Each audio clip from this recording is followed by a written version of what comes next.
Fox Sports. We are Fox Sports. We are San Diego.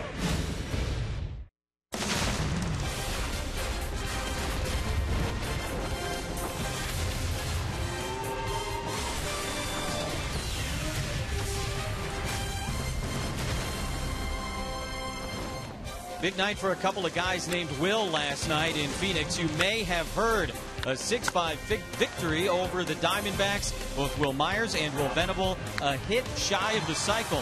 Venable's last hit, though, ended up being the difference in the game as San Diego picked up a key one-run victory in the second game of 4 here in Phoenix. Tonight, Game 3 of this 4-game series, the Padres and the Diamondbacks. Welcome to Chase Field with Mark Grant. I'm Jesse Agler. Thanks for spending part of your Saturday night with us.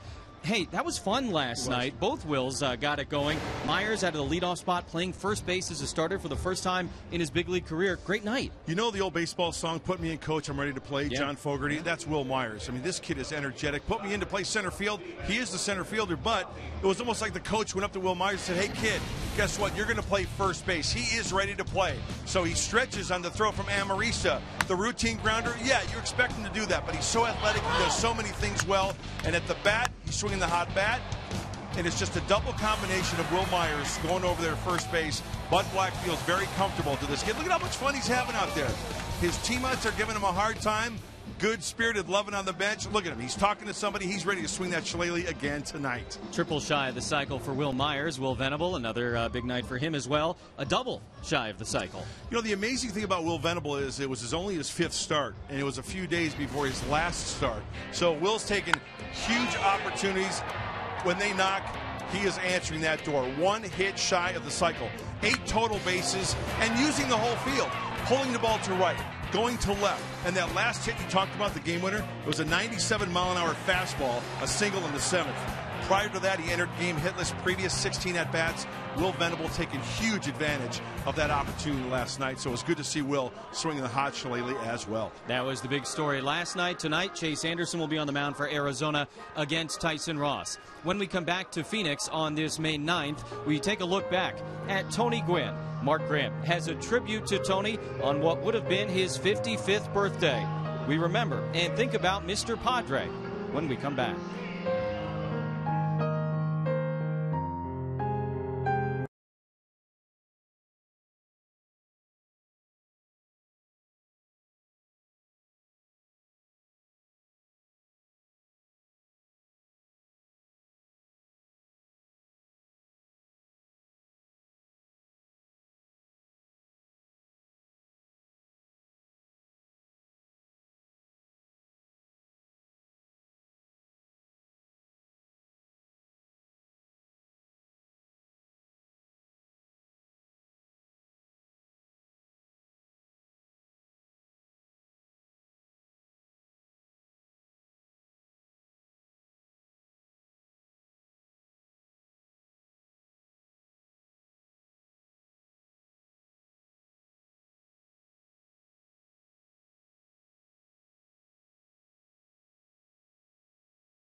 folks and think May 9th is just a game between the Padres and the Diamondbacks. But more importantly, we're going to honor and think about our great friend, Hall of Famer, the late, great Tony Gwynn. Today would have been his 55th birthday.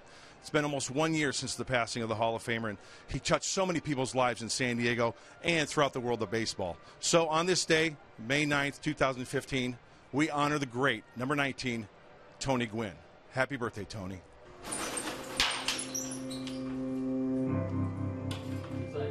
Tony Gwynn was everything you'd want in a hero and a teammate. Dedicated, intelligent, and loyal.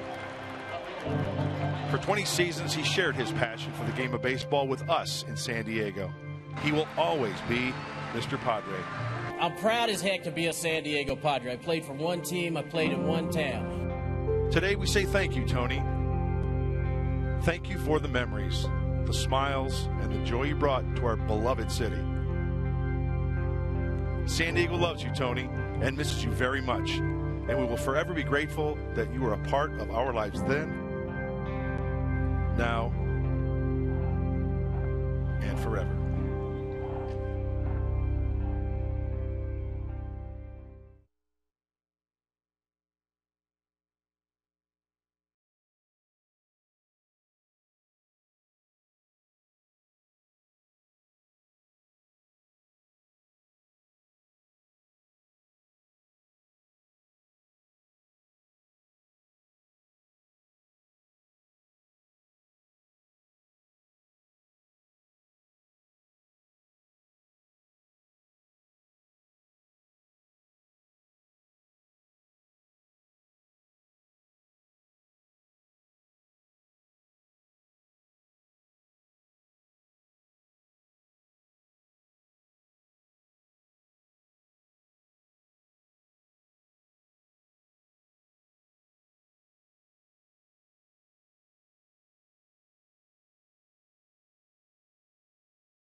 Wish.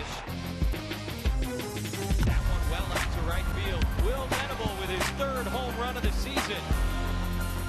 The Padres a 6-5 win. That was last night in Phoenix. This is tonight. First pitch a little bit earlier, but another beautiful day here in the desert. Temperatures low mid 70s all afternoon with Mark Grant and Chris Budden. I'm Jesse Agler. Third game of 4 between the Padres and the Diamondbacks. The San Diego starting 9 brought to you by Toyota. Exactly the same 1 through 8 as last night. And that includes Will Myers making his second major league start at first base. Spangenberg in there again. Venable in there again. The only difference, the starting pitcher, Tyson Ross. And right-hander number 27, I'm sorry, I take that back, 27-year-old number 57, a homegrown D-back, Chase Anderson, four-seam fastball, sinker, changeup, and a curveball. His changeup is probably his best off-speed pitch, and he's prone to giving up the long ball. And that scouting report for Chase Anderson is brought to you by Verizon Wireless. Sixth start of the season for Anderson, who's 0-1 with a 3.38 ERA. Took a no decision at Petco Park on April 15th. Pitched pretty well, didn't get run support, and that's pretty much been the theme for Chase Anderson here in 2015. Will Myers stands in, and what do you know? He's leading off. Pushes a bunt to third. Tomas was playing in, can't barehand it. and Will Myers reaches to start the game. Did you smell that coming? Because I surely didn't. I thought he was going to triple. That was wow. Will Myers playing center field. Will Myers being inserted at first base, and Will Myers putting down a textbook bunt. Maybe a little hard, but with Tomas at third base, he cannot make the barehanded grab. Give that kid a base knock. Another smile for Will Myers. Bunt single to start it off. Love talking about how he's not like a prototypical leadoff guy, but he's done that a couple of times now this year. And Corey Spangenberg, whose skill set, Mud, as you said earlier, is more of a prototypical leadoff guy, stands in. Great eye. He proved that last night. And with a runner on base, we'll see how Anderson pitches to him. Set the table, hopefully, for Kemp and Upton, number 3 and 4 hitters.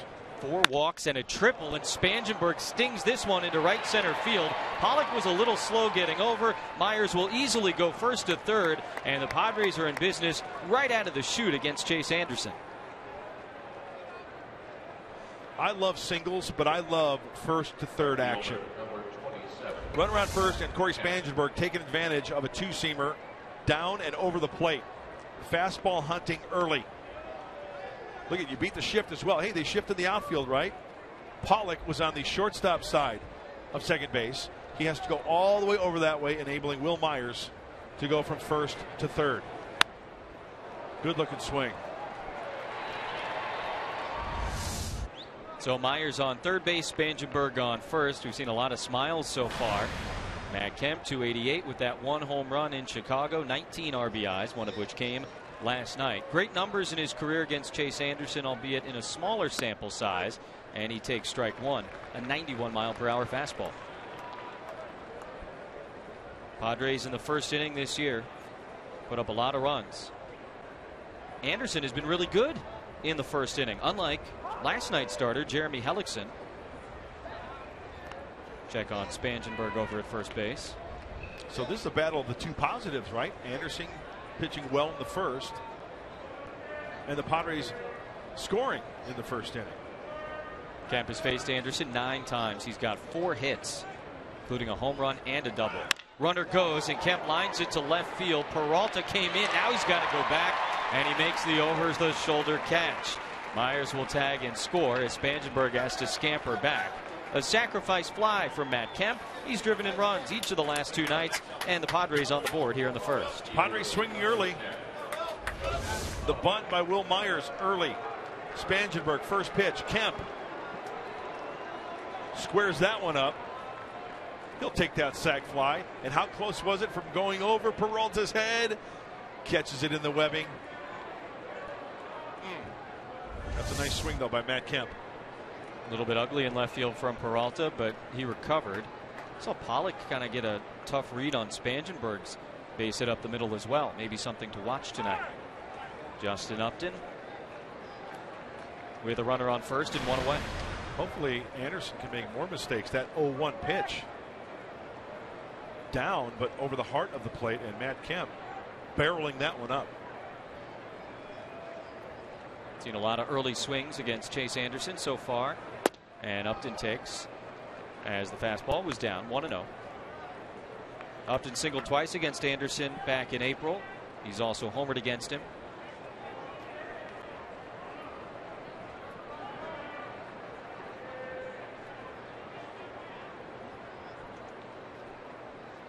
Anderson came up last year, won 9 games as a rookie. That's a called strike as the catcher Pacheco gave a look over to the runner on first, Corey Spangenberg. Got to know Bud Black enjoys seeing his team provide some early run support for the starting pitcher, who tonight is Tyson Ross.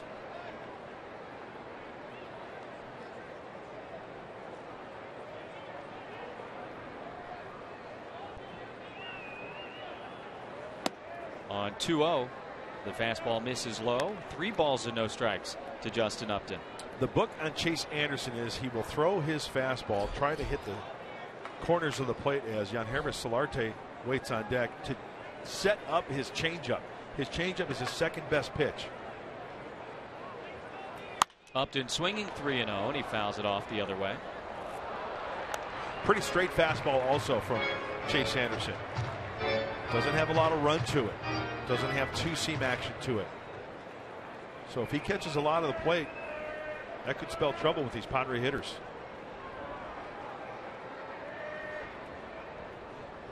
See how he handles Upton on 3-1 with Yangervis Solarte on deck. 1 run in for the Padres here in the top of the first inning.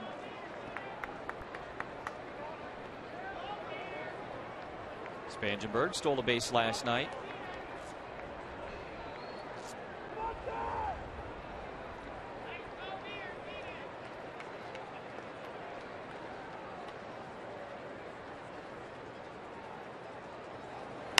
And that one's hit in the air to left. Peralta coming in, and the left fielder will make the catch.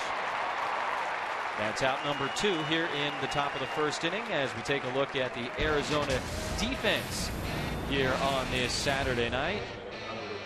Just saw David Peralta out in left field, Pollock in center, Inciarte back in the starting lineup in right field, Tomas and Ahmed on the left side of the infield, Owings and Goldschmidt with Jordan Pacheco, the former Rocky, behind the plate. A lot of mixing and matching for Chip Hale. And they can catch the ball. We've mentioned that the first 2 games, 11 errors, tied for second, fewest in the National League. Yangervis Solarte, 2 outs, runner on first. Runner goes. It's a pitch out. Pacheco's throw down to second base on the wrong side of the bag. And Corey Spangenberg steals a base for the 2nd consecutive night.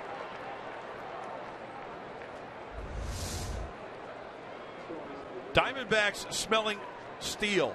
Call pitch out, and they still cannot get Spangenberg. And as you mentioned, Jesse, that ball on the shortstop side of second base kind of rushed a little bit by Pacheco. Stay on that bag, especially on the pop-up slide. A lot of runners will have that foot come up off the bag. Spangenberg puts himself in scoring position, and that's ball 2 to Solarte. Yangervis 1 for 5 last night with a single and a stolen base.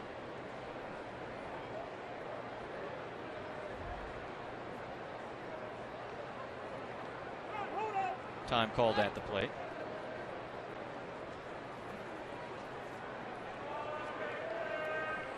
Chase Anderson, another tough no decision. That game went 13 innings, and the Dodgers ended up winning it 1-0.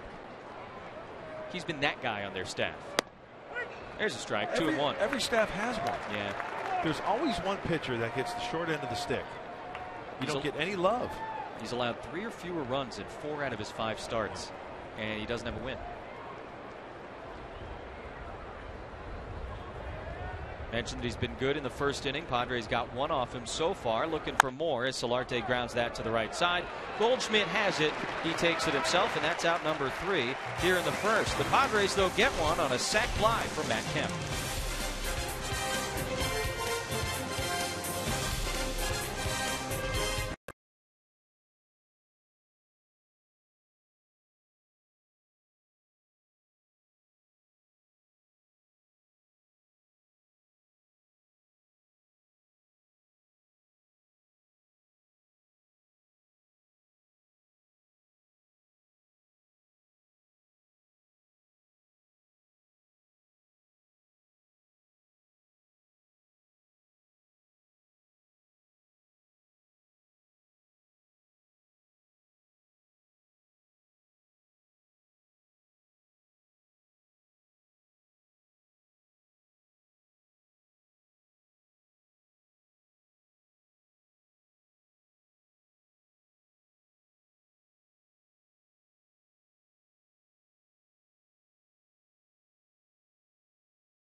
phony sales, just pure value.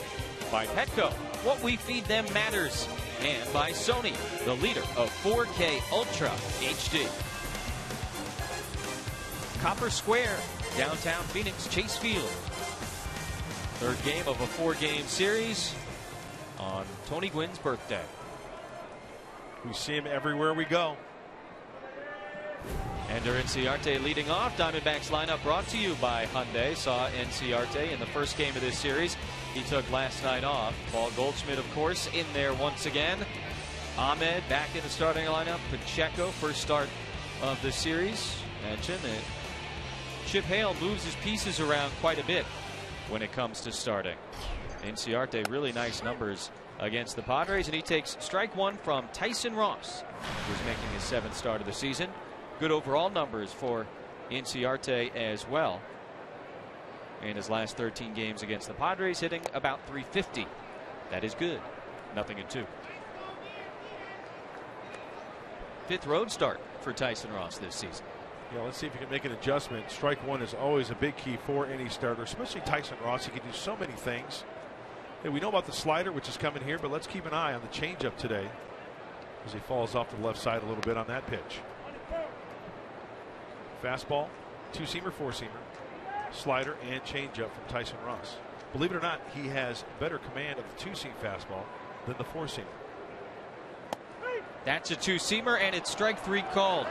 Tyson Ross coming into tonight tied for 6th in the National League with 42 strikeouts, and he punches out the first man he faces. And he punches out Inciarte, who's one of the tougher batters to strike out in the National League.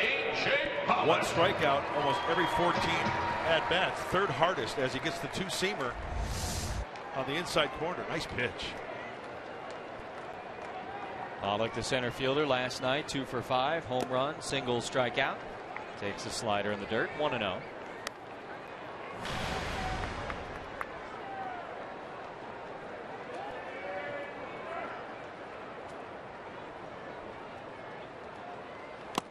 Tips that one into the mid of Derek Norris. A ball and a strike. A 94 2-seamer from Tyson Ross with tremendous movement on the outside corner.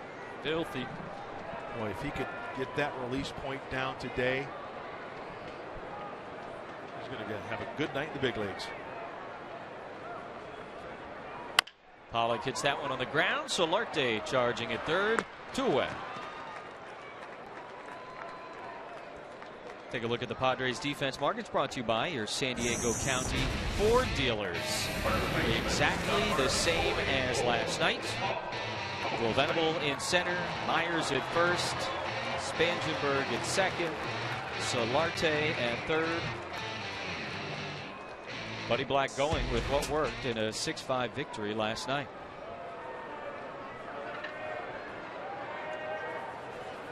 Paul Goldschmidt takes low outside, 95 from Tyson Ross. And a look at the right-hander Tyson Ross. The scouting report, strike 1.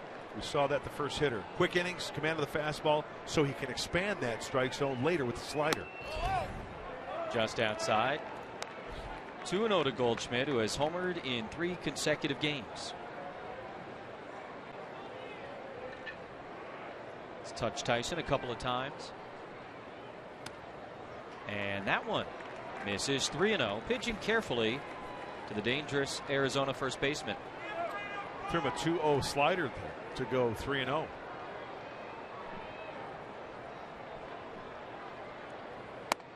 And ball 4. It's a 2-out walk to Paul Goldschmidt as we take a look at the keys to the game, brought to you by your San Diego Honda dealers. More of the same from the lineup. Jesse just mentioned it. Same lineup as last night for the San Diego Padres. And keep the Snakes homerless. Keep them in their pit. You want Arizona in the no homers club. Yes. David Peralta, the left fielder for the Diamondbacks, 1 for 4 last night, went back-to-back with Goldschmidt. That was in the 6th inning off James Shields, and he takes a fastball called strike. First time the Diamondbacks have hit back-to-back home runs this season.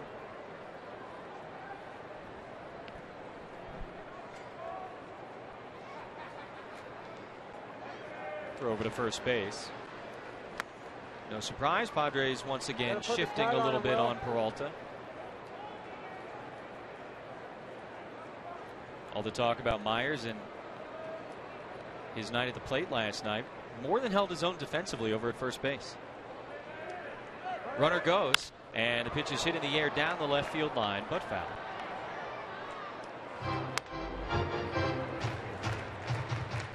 I know we've mentioned it many times before, but David Peralta up at the plate, it's just a great story. He signed with the Cardinals back in 05. He was a pitcher. Yeah. Gave it a go for a few years, ran into some injuries, did not play for 3 years, and then put on the helmet and started swinging the shillelagh. And paying dividends at the big league level. Always a good story. He was playing independent ball as recently as 2012. And got Goldschmidt picked off. Let's see how Myers does in the rundown, and he's going to do it himself. He can do it all. Why not? Chases down Paul Goldschmidt. That's the third out of the inning.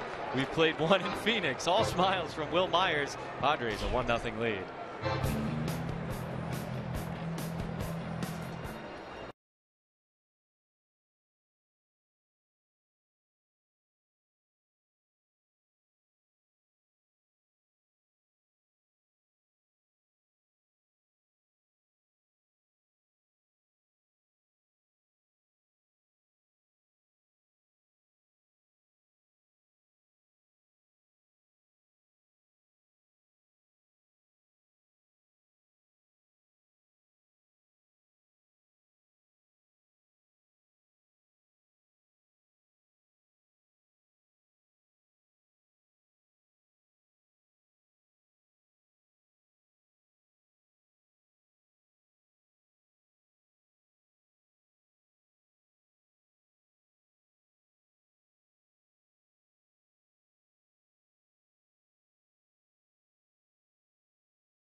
Tonight's game is presented in HD by Sony 4K. With Mark Grant and Chris Bunnan, I'm Jesse Agler. Padres got a run in the first inning as some good-looking brown and yellow. Love it. Love it, love it, love it. Derek Norris to be followed by Will Venable and Alexi Amarista. Padres got one in the first when Myers led off with a bunt single and eventually scored on a sac fly from Matt Kemp. 15th time this year in 32 games the Padres have scored in the first inning. I think it's kind of interesting though, and Chris Bunnan actually kind of brought this up the other day when we were discussing the first inning runs. Norris hits it in the air to shallow center. Pollock is going to give way to the infielders, and the shortstop Ahmed makes the catch, one away. But yeah, they're 7-7 when they score in the first inning, which I guess means, well, you got to play all 9, but it's kind of interesting because we talk a lot about those first inning runs. You love to score in the first inning, and the statistics show that when you score first, the greater chance of winning. But it's about adding on too, and this team has shown that they can add on as well. So that means another run or two here in the second inning would be some kind of nice. Will Venable was some kind of nice last night. Home run, triple, single. Struck out in the 9th with a chance. Did the double for the cycle. 8th time Will Venable has been a hit shy of the cycle in his Padres career. He's that type of hitter because he can hit the home run. We know that. He can split the gaps and then incorporate his speed. He's got all the right tools for that. Batting average last night went from 133 to 200. Taking advantage of his opportunities. That one's outside, ball 3.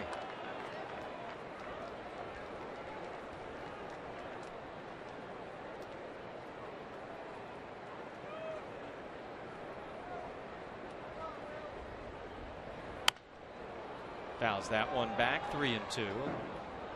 Cold hard facts are brought to you by Clean Crisp Coors Light. And there you go.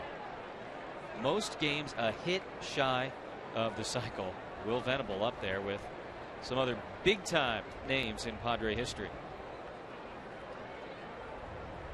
3-2, and Will hits it right back up the middle for a base hit.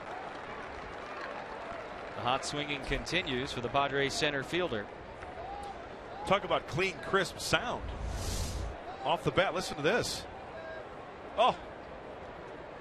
Shortstop, number 5. Mistake. Two-seamer elevated.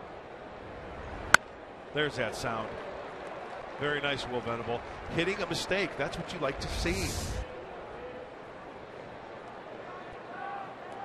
3-hit night last night for Venable. Now Alexi Amarista with a runner on first and 1 out. You know, for all the cycle talk, and it's understandable. Look, the quirkiness of it and the fact that the Padres have never had one. But Venable, with his last hit, drove in the winning run in a game the Padres really needed. And so, yeah, all day we're talking about Myers and we're talking about Venable. But a 6-5 win in the second game of this series after being shut out. That was huge. Exactly. Venable's got a big lead over at first as Amarista fists this one into center. Pollock coming on. He makes the catch. 2 away. Coming to Arizona, it's close to Peoria, Arizona. And that gentleman right there is Damian Easley. You might remember his name. Played 17 years in the major leagues. He's the rehab hitting coach over in Peoria. Former all-star infielder. Part of the Padre family and taking in a big league ball game. Coming over from Peoria. Watching the big boys. Tyson Ross, couple of hits and 11 at bats this season.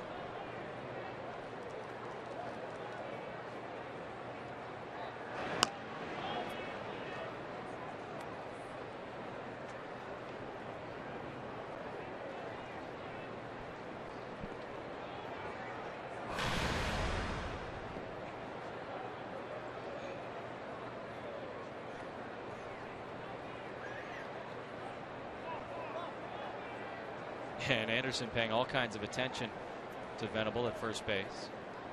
Padres have already stolen once tonight. Corey Spangenberg took second. As you get a look at Melvin Upton Jr.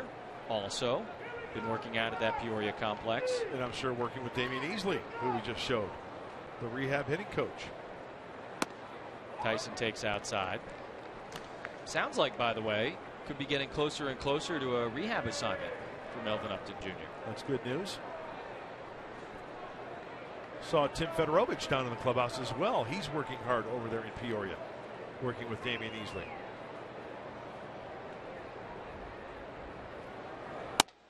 Ross takes ball 2. Anderson might be thinking about that run over to first base as we take a look at Corey Lupke, the left-hander on the mend. Wow, I'd love to see him get back, huh?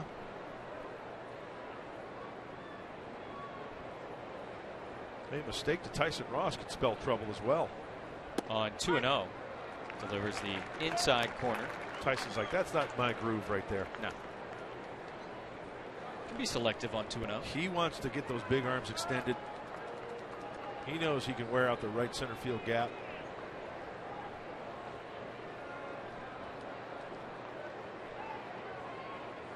Ross hits that one well, but over to shortstop. Ahmed's good. Goes the short way, and the side is retired. Close play at second base. Venable was there in a hurry. We'll go to the bottom of the second. 1-0. Padres on top of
ability, and the ability to move around the diamond helps us in this regard.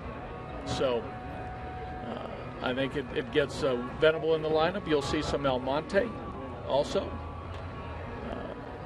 And I think the most important thing that the way he played last night gave us an indication that he feels comfortable there.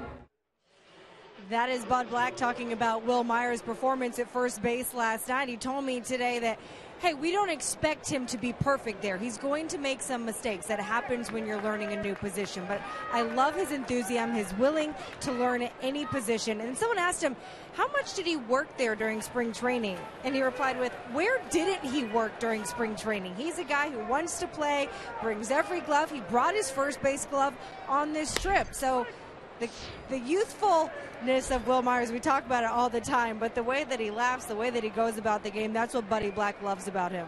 Thank you very much, Chris. And I have a follow-up question for you.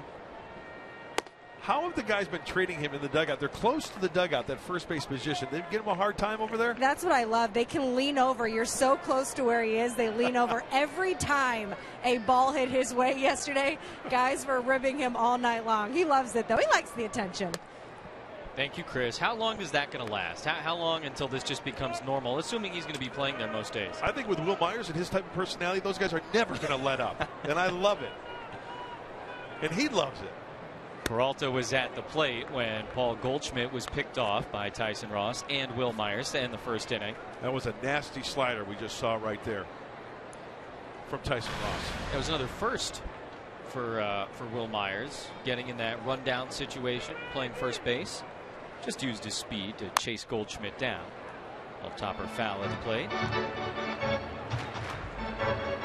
You know, it's funny, the old baseball cliche or whatever is that, you know, when a guy's playing a new position or out of position, the ball's going to find him. You know, weird stuff is going to happen. Nothing too out of the ordinary last night for Myers. High throw from Amarista on a ground ball. Couple pickoff plays, caught a line drive, but nothing too crazy. 2-2, just missing outside. The thing about Will Myers is this: he is going to accept any challenge.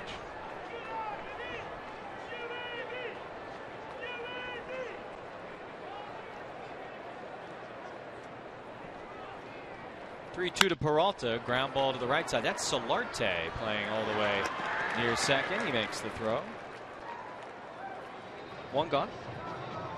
Third baseman, number 24, Yasmani Tomas. Tyson Ross in his last start at San Francisco on Monday. Season high 7 innings. Allowed a couple of runs, and early on in that game, it did not look like the kind of start that was going to end up being 7 innings long. If he finds that release point, Jesse, if he has all his mechanics in order. Yasmani Tomas, first pitch swinging. Solarte back at the hot corner. Throws across, 2 away. Join the Padres on Sunday, May 17th. Coming up next homestand as they honor the men and women of the U.S. Coast Guard. Sector San Diego for U.S. Coast Guard Appreciation Day. Presented by our good friends at USAA. Military and their families receive 50% off tickets to Sunday's game. How do you get your tickets? Padres.com/military. There you go. They don't patrol the pool here, though, right? The Coast Guard? No. They got much more important things to worry about. 2 gone for Chris Owings, the Arizona second baseman. And Tyson the other day in San Francisco was battling early, did a great job of settling in and giving 7 innings. Didn't get the run support, though, and he's got 1 early on.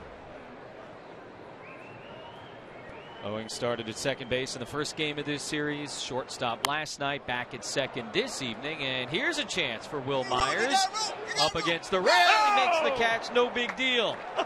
You heard the encouragement from his teammates in the dugout. Myers makes the catch. And Tyson Ross has a 1-2-3 second inning. What can't Will Myers do? He's having fun over at first base. Nonchalant.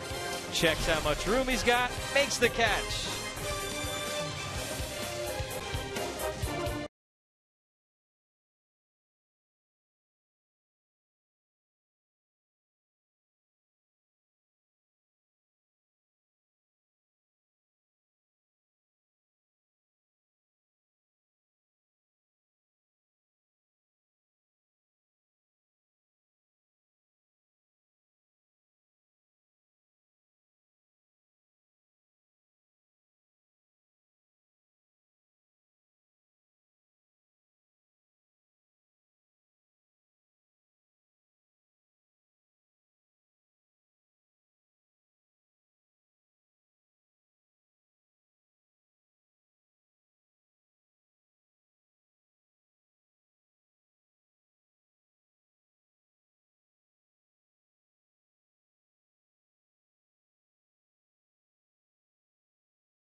AYSO, the world's largest soccer club. Go to ayso.org/play to find your region and sign up for your fall team today. Nice. Kick the soccer ball around a little bit. Get active. Plenty of Padre fans in attendance Saturday night in Phoenix. Not too bad of a drive from San Diego. Easy flight. And I'm sure there's some Padre fans who live in the area.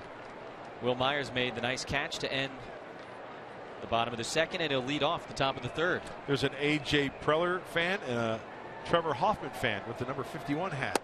I like that hat. I like that too. Plain and simple. Love it.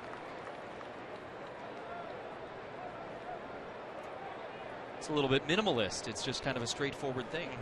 I like that. More, what is it? Less is better, right? Less is more. There you go. Less is more. That's the phrase. Garv. Myers for the bunt single, and he scored the first run of the night.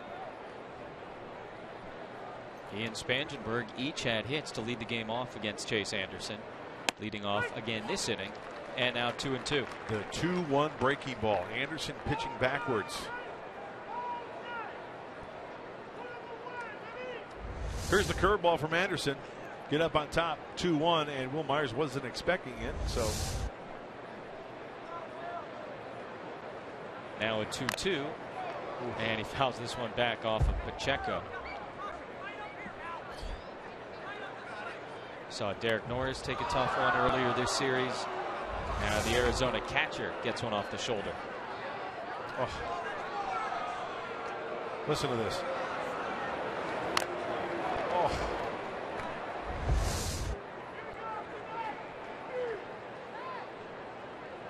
Two, and the fastball is fouled back to the screen. He just had a pitch that he could have just wore out right field. Elevated outer half. That had pool written all over it.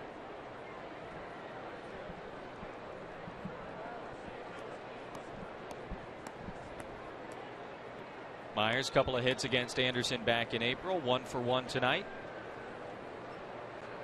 And playing a mean first base. 2-2 to Will. In on the hands, popped up. Looks like it's going to find the seats as Tomas watches it. Bottom of the second inning, a foul pop off the bat of Chris Owings. No problem for Will Myers. 3 flash looks. Extend snow cone. Seems like he's been playing over there for years. You can see why Buddy Black wants to roll with Myers at first base. I like it. 8th pitch of the at bat, and he takes low, ball 3. And when you're as versatile as Will Myers, you've got to roll with the changes. You've got to ride the storm out.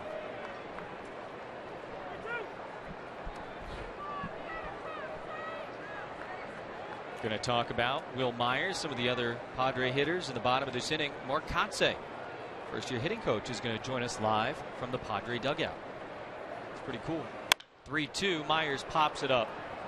Right side of the infield. Owings. 1 away, and time now for the T-Mobile Game Changer.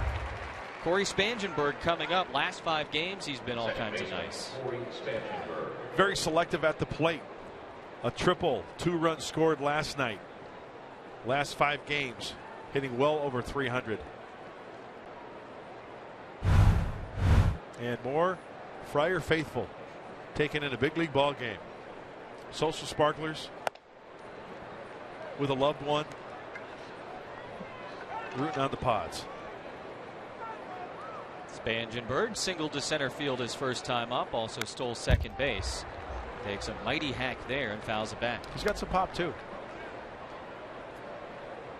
We saw that in his second day in the big leagues last year against the Diamondbacks. That home run off of Brad Ziegler.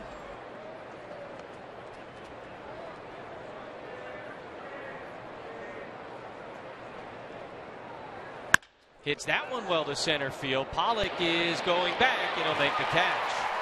Well struck from Corey Spangenberg as we check in with Chris Button.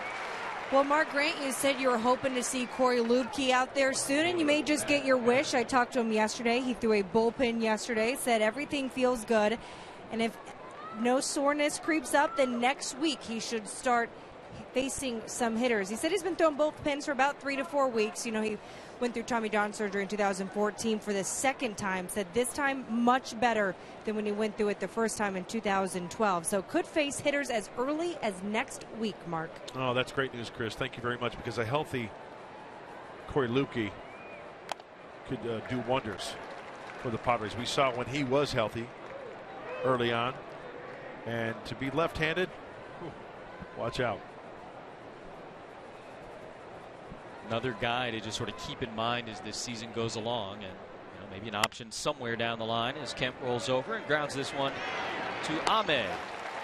Quick inning for Chase Anderson. 1, 2, 3 in the third. Mark Kotze will join us in the bottom half of this inning.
It's Jesse Agler with Mark Grant, Chris Budden, and we're now joined by the Padre hitting coach, Mark Kotze, down in the first base dugout here at Chase Field. Mark, appreciate you hanging out with us for this half inning. How are things in the dugout? Things in the dugout are pretty good. You guys are taken away from a little video time, though. We'll make it fast to that as Jordan Pacheco stands in against Tyson Ross. How are you enjoying your first year as a big league hitting coach? It's definitely been exciting. There is a lot of hard work that goes into this job that, even from last year in the position that I was in the front office with, goes unnoticed. What's the biggest challenge, Mark? I think the biggest challenge is just the day in, day out, hands-on. This is definitely a game of failure offensively, and you just can't let that creep in. We've got to keep the confidence high, and it's, as I said, a daily process of hard work and preparation. When you look back at some of the wins and losses for the Padres, it seems like when the runs and the hits come, they really come, and then you got a couple of games where maybe the scoring isn't where you'd like it to be. What do you make of that, when we kind of look at the results so far, and in what's, to be fair, just about a month? Sure. If you look at the month, I think overall, we've had guys contribute throughout up and down the lineup, which has been a big success for us. We talk about team style offense. And for the most part, when we do score runs, I think it's a lack of execution from the pitching side, as well as good timely hitting. We look at the series we just left up in San Francisco, where we didn't have success the first 2 days, but you got to sometimes give credit where credit's due, and we face good pitching. We do execute our game plan, and we have had games where we didn't score, but yet we hit some balls hard, and defensively we've had some good plays made against us. But that's baseball. But I think you got to look at the big picture and the overall success that we've had offensively. I'm real happy with the approach, the plan, up and down the lineup. And oh, by the way, 146 runs scored leads the National League. Well, that's a stat I don't look at, but I'm happy to hear. Mark, who was the one hitter that came over when you took the job that you now get the chance to see each and every day and say, wow, oh my goodness? I think at this point, you know, the big boys in the middle with Upton and Kemp, you know, you watch them on a daily basis, their preparation, their work, and then the way the ball comes off the bat. It's definitely been impressive, you know. One of the other things you talk about offensively, you know, as I said, everyone's contributed, but we really haven't had anyone in a locked-in hot zone at the same time, which is good. It's a good thing going forward that, you know, when these guys do click together, as you said, we have had some high-scoring runs, but, you know, I don't think we've hit our stride offensively yet. Let's talk about the cycle. A couple of chances last night. You've been around this Padre organization long enough to know the deal here. You hit for a cycle in Atlanta. Is it more of just one of those quirky things? Because obviously, look, a 4-for-4 night with 4 homers, I would imagine, is preferable. But nonetheless, we'd love to see one. No question. I was really pulling hard last night. I'd love to be a part of it. And we had 2 guys last night going into their last at-bats, Will Myers, Will Venable. And, you know, it would have been a special moment for sure. If I reflect back on you know, my night, generally you get the hardest one out of the way first, which is that triple, and then you hit a homer. And Venable had, you know, the best start to it, and then Will Myers creeps up last night and has a run at it. But they're definitely hard to come by, and I don't know what's more difficult in baseball knowledge, whether it's a no-hitter or a cycle. You guys can feed the information, but they are rare. And this guy at the plate, I believe, has had 2 cycles. Or not this guy, one of their guys on their team, yeah. Hill. So. Yeah, Hill has a couple. All right, Chase Anderson strikes out. A 1-2-3 third for Tyson Ross. Thanks, Mark Kotze. Appreciate it. Padres up 1-0.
By Saquon Casino, only 25 miles from Petco Park.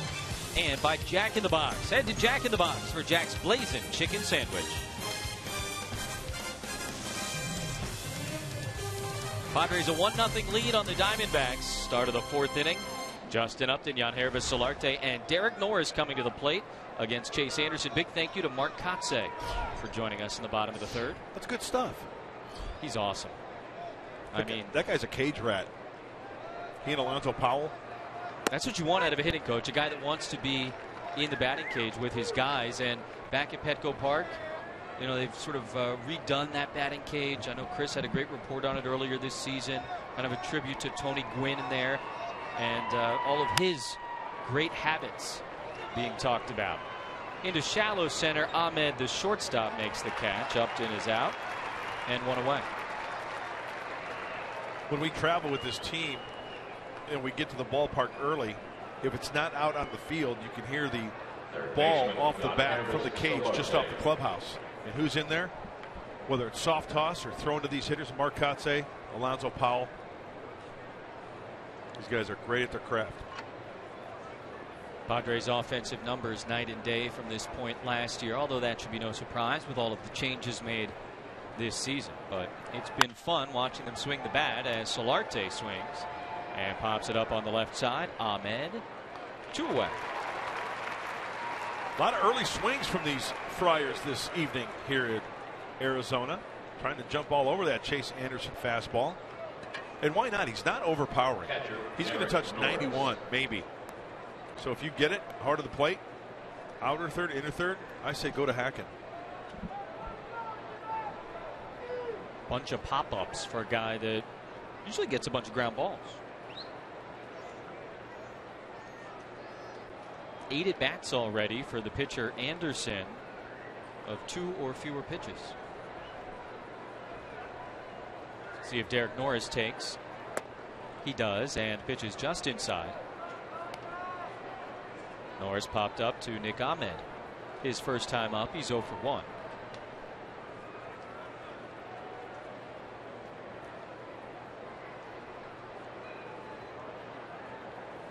Another early swing, and this one's fouled out of play. Just notice that Anderson goes from the first base side of that pitcher's plate, and it looks like he's got a pretty straight stride towards home plate. Doesn't throw across his body, so he's got good command of that fastball down and away. It's just a straight line from that first base side to the outside part of the plate against a right-handed hitter. Picking the corners against Norris. They want to come back inside, leave it over the middle of the plate, though, and he fouls it away. Close captioning for tonight's game is brought to you by Wiener Schnitzel. 2 outs, nobody on, top of the 4th. Padres got a first inning run for Tyson Ross.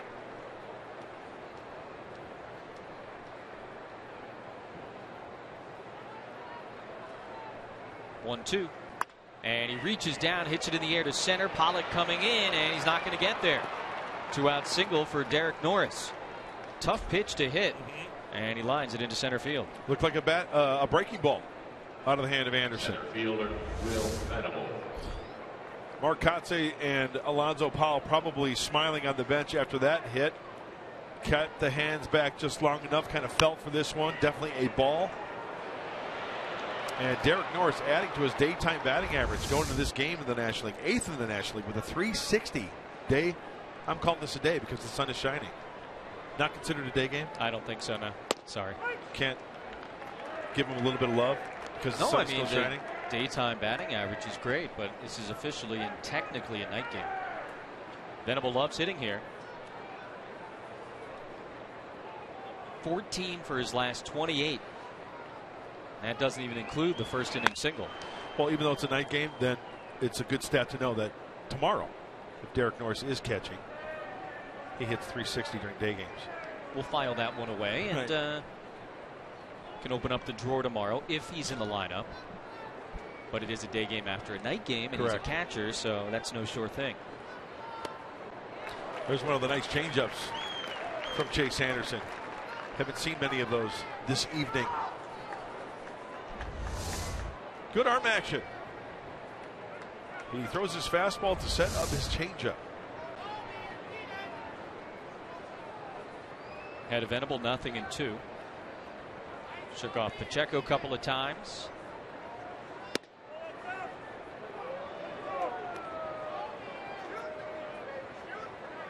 When we've had that box tracks up there, you can see to a lot of these Padre hitters likes to work down in the zone.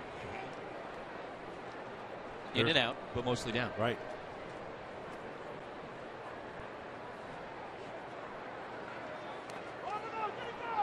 No swing, according to the third base umpire, Jim Joyce. You know what I like about that? Greg Gibson.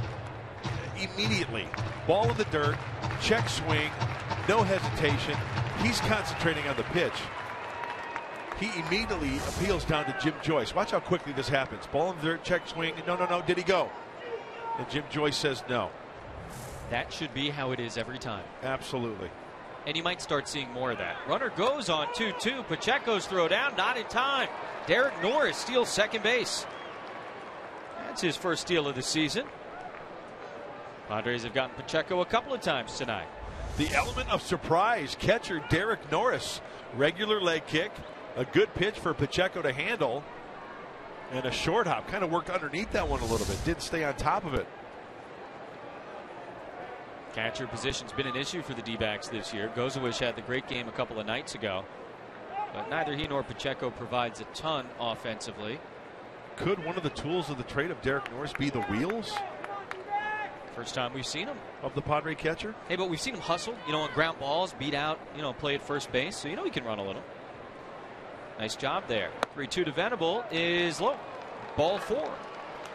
Hey, get ready for San Diego's biggest happy hour. You're going to love this. Party in the Park, presented by Southwest Airlines, is back Friday, May 15th, coming up. Padres are going to take on the Nationals at 7:10. The party starts at 5 o'clock.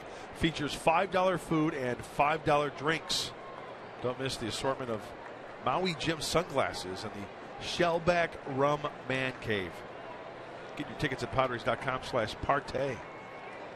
It's a lot of fun. Maybe those guys will be there.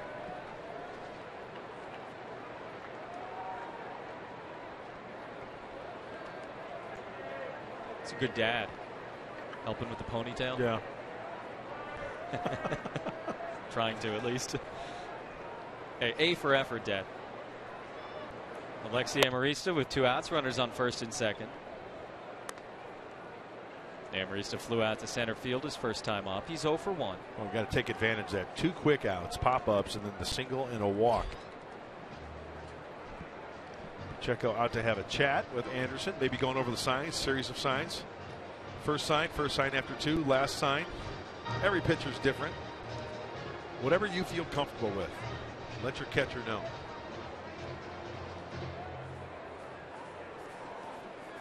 I was a first sign after 2 guy. Derek Norris, a catcher on second base. He's got the direct view at Pacheco. Venable on first. And that fastball is a foul ball.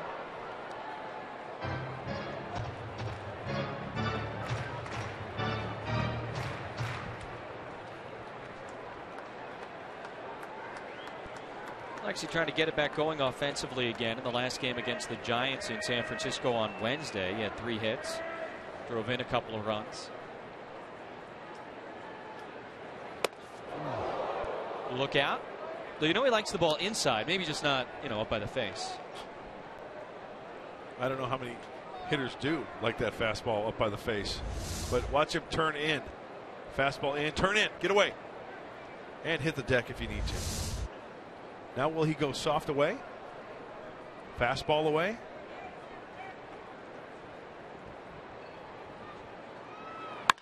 Hits it in the air to center field. It was a changeup from Anderson. Pollock makes the catch, and that's it for the Padres here in the 4th. They leave a couple, but lead 1-0. Tyson Ross coming back out.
to you by Geico. October 1st, 1999, Padres and Diamondbacks. Tony Gwynn heats a deep drive and it lands in the pool area. Padres will go on to a 6-1 victory. Tony's one of 2 San Diego Padres to hit it into the pool.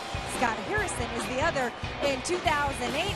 And our own Steve Finley, when he was with the Diamondbacks, has hit 2 here in the pool. I made my way out to the pool area, find out how many home runs have actually, they call them splash bombs, have landed in the pool. There's been 50 of them. Now, there are some guidelines to what count. It has to land directly into the water. No ricocheting, can't roll over. So 50 of them today. They haven't hit one since July in 2014 last year. Maybe today's the day. All right, so for it to be an official splashdown, it's got to land on the fly in the water. Right. Interesting, Chris. They're having fun out there tonight, a lot of buzz and excitement out there, huh, Chris? It's a ton of fun. A lot of celebrities out there as well. They're having a lot of fun down there. This group actually does it once a year. I see the Biebs is out there. Looks like out. a San Diego State basketball game. The show. Justin Bieber.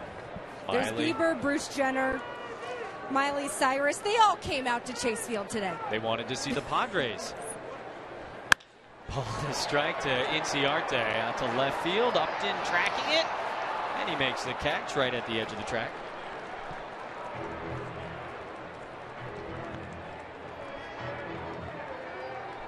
Tyson Ross kind of rolling here through the end.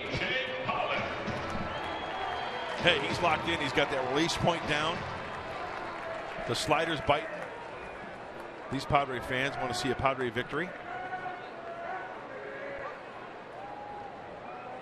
Hey, look at that. He drew you guys. I look like Dr. Evil. I think it's pretty realistic. You know me. I love homemade signs. Oh, that's the best. You put a lot of heart and soul into it. It's not manufactured where you take it to somebody. So thank you very much, Mr. Professor. Wish him well. Couple of days off for Dick. He'll be back when the Padres return home. So he's got you in like a polo shirt, I see. He's got Dick all dressed up, looking nice with a tie, and you're some kind of schlub in a golf shirt. That's nice. Thank you. It's a good representation. Pollock fouls it back. 0-2. This is exactly where Tyson Ross wants to be. 0-2. Just opens up so many doors. Not only as far as location with the fastball, but changeup, slider. Expand the zone as Darren Balsley. He lives and dies with every pitch of his pitching staff. He's into it. Pollock swings, tips it into the middle of the catcher Norris, and that is strike 3. Nice two-seam fastball at 93. He's getting that downward plane, and look at the movement. That's tremendous movement from Tyson Ross. Chris Davis, double trouble. Cubs and Brewers, game break coming up with Mike and Mark. Paul Goldschmidt, 2 outs, nobody aboard. And first pitch swinging, lines it to right. Kemp coming over, can't make the catch. And that's the first hit of the night for the Diamondbacks. Good recovery for Kemp out of the dive as he holds Goldschmidt to a single. Well, Matt Kemp laying out. We've seen him do it this year. Going to his left, going to his right. And up to this point, Tyson Ross not allowing a base runner. That ball is slicing, and Matt doing everything he can to try to get that one on the fly. And thank goodness keeps it in front of him to keep Goldschmidt at first base.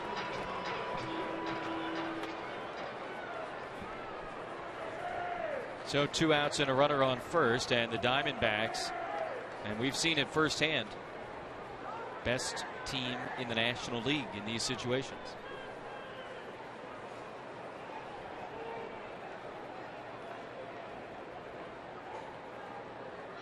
Peralta takes strike 1. Just having to correct myself. The first hit, they had a base runner, actually, the Diamondbacks, that walk in the first, but he was picked off. Yes. So trying to protect that no-hit bid as the Shriners are here. The little golf carts parked outside enjoying a big league ball game.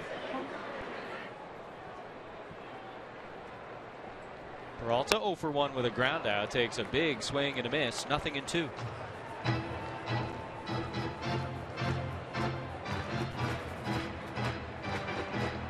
That slider is biting today, huh? Josh Coleman bobblehead day today. Central Michigan Chippewa as our own Dick Enberg, a Chippewa himself. That was very nice of you. Picked one up for Dick. 0-2, nearly hit him. Fastball ran in, and Peralta spun out of the way. Here's the breakdown for Tyson Ross. The arsenal tonight. 55 on the fastball. Breaking ball, that slider. He's got it working at 45. And coming in at show, the changeup. The goose egg. He's allowed just one hit. 3 strikeouts and a walk for Tyson, and he's got a 1-0 lead. 1-2 to Peralta. In on the ground, but foul. Looked like maybe another opportunity for Will Myers over at first. Well, Tyson Ross has such tremendous movement on the 2-seam fastball and the slider today. Talk about avoiding the barrel of the bat. It's either down by the end of the bat or in on the label.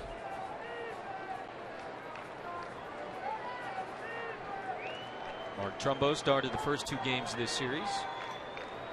Certainly an option off the bench later in the game if Chip Hale wants some power. Another 1-2 to Peralta, and he hammers this one to left. Upton coming in. He slides, not going to get there, and it's going to roll for a while. Venable hustling after it. Goldschmidt is going to come around and score. Peralta's going to third, and he'll make it. Justin Upton went all or nothing in left field and came up empty. Tie game here in the bottom of the 4th, and another 2-out run for the Diamondbacks. And I think Justin Upton wants that one back. That's not the play there with 2 outs. Trying to be aggressive and make the spectacular play as the 2-seamer is left up. Peralta taking it that way. That's one of those where you got to play it on the big hop, keep it in front of you with 2 outs. Would have been first and second.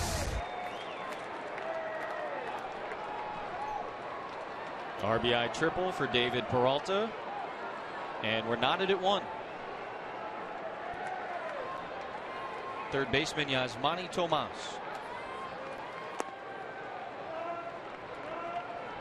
Arizona scored 8 times in the first game of this series with 2 outs.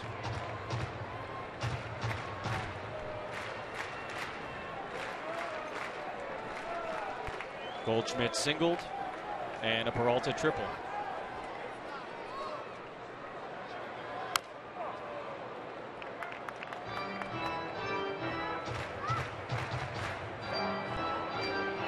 Tomas had 3 hits in the first game of the series.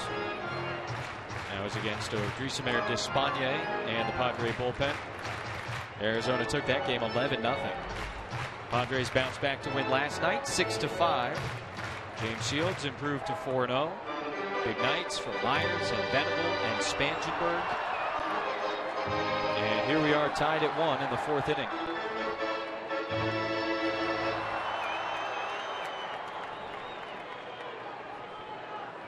Ball and a strike to Tomas. Comes up empty, 1-2. Yeah, there's a big at-bat right here for Tyson Ross to leave that runner stranded at third base. Leave it tied up at 1.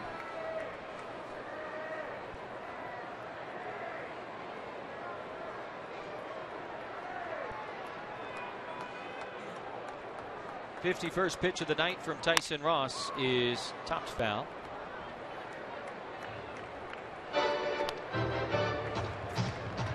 Really the first time tonight Tyson's had to work this hard. The only base runner prior to Goldschmidt's 2-out single here in the 4th was the walk in the 1st. See what Tyson did right there, kind of patted himself on the backside. That's just a little reminder to stay back in his mechanics and not drift, not rush towards home plate. Tomas takes outside, 2-2. You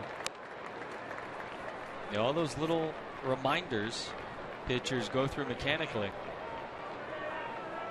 Whether it's your front side or the back side or whatever little thing that reminds you to keep it right. Tomas doing battle here with Tyson Ross. 7th start of the season for the 28-year-old. 5 of them come away from Petco Park. As you see, biggest workload of the night so far here in the bottom of the 4th. 2-2, and he got it. Strike 3 called as Yasmani Tomas is punched out for the final out of the inning. 4th K of the night, but now tied 1-1.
Ross stands in, and yeah, as the guys were saying, that's not going to be the last one for Chris Bryant in the major leagues.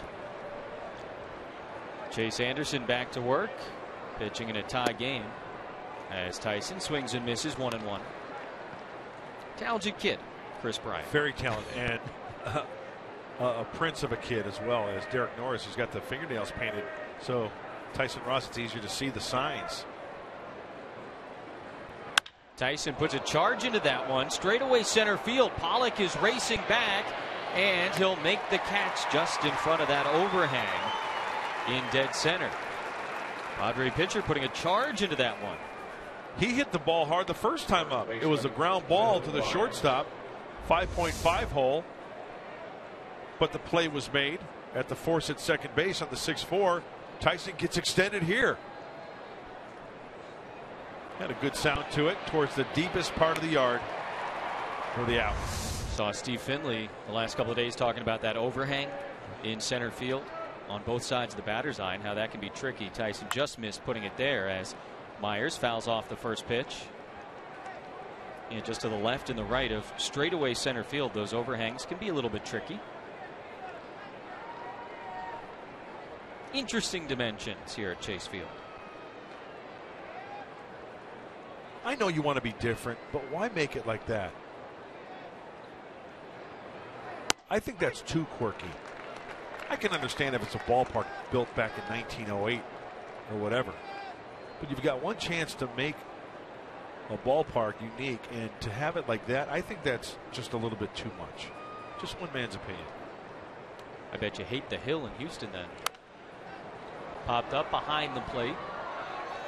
That one I'm not too concerned about because it is so far out.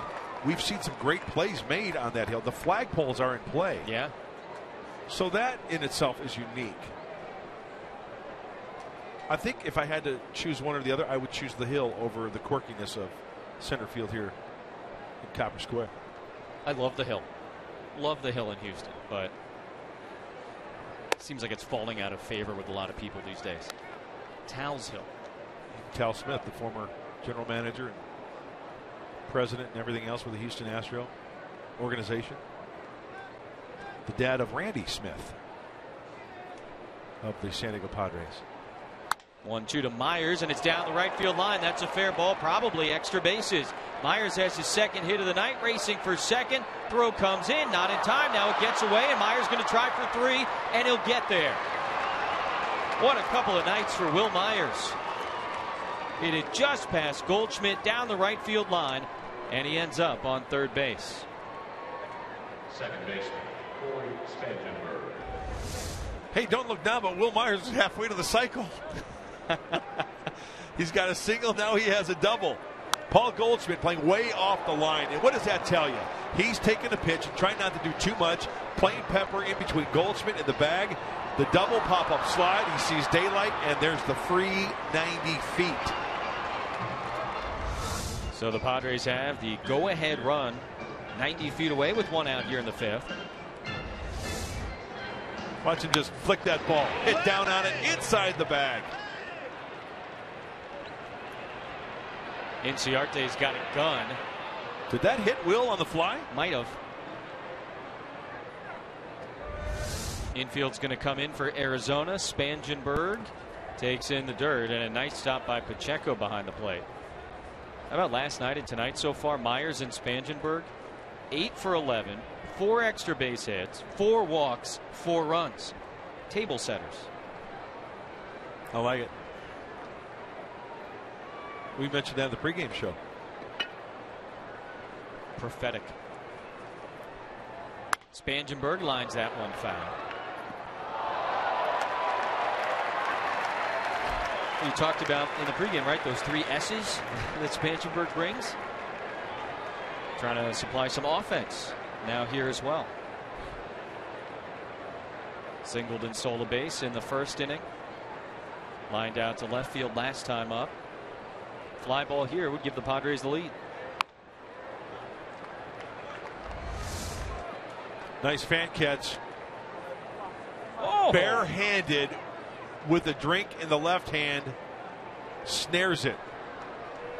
Look at the reaction from the members around him. That was a big league fan catch. One of the better ones I've seen. Yeah. And he might have saved somebody too behind. Speed, spark, selectivity. That's what describes Corey Spangenberg. You see if he's selective here and gets a good pitch to hit. Takes strike 3. Close pitch, and that's the first strikeout of the night for Chase Anderson. Let's take another look at this one. Very close pitch, and could go either way. Number 4. Yeah, this is paint, ladies and gentlemen. That is right on the outside corner. Paint. According to tracks, that ball was touching that outside line, correct? Looked like it. Here's Matt Kemp, 2 outs, runner on third. Sac fly to drive in the first run of the night for the Padres. Hits this one on the ground to shortstop. Ahmed will throw him out, and the side is retired. We're still tied 1-1 going to the bottom of the 5th.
Parade brought to you by Ram Trucks, and we feature Will Myers at first base. A little help from his friends on the foul ball.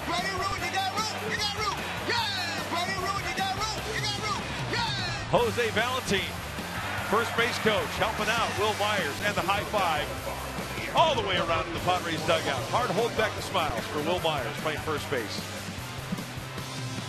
That's why they say it's the friendly dugout on those kinds of plays. Probably wouldn't have gotten that kind of assistance in front of the Arizona dugout. First pitch swinging. Chris Owings, nice play by Solarte. One away. A lot of action over at third base for Solarte tonight. That's the 6th ground ball to go to the Padre third baseman.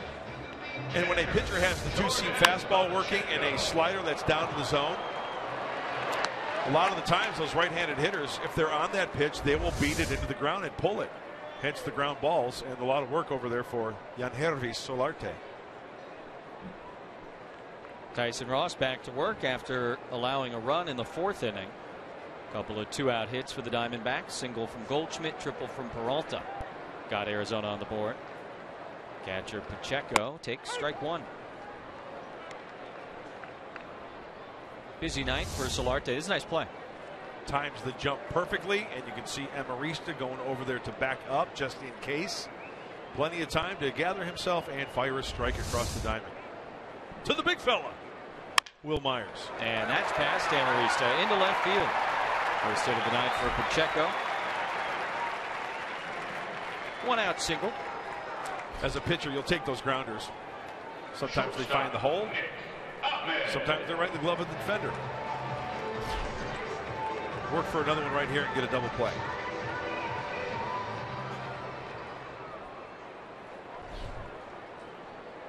Ross will deal to the Arizona shortstop, Nick Ahmed. He was 0 for 4 in the first game of the series, the only starting position player not to reach on Thursday night. Certainly known to be more of a glove guy than a bat guy.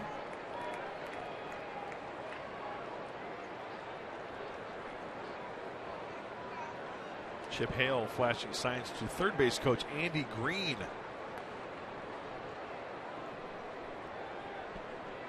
Ahmed, a 2nd-round pick of the Braves back in 2011, went to the Diamondbacks in the trade that sent Justin Upton to Atlanta.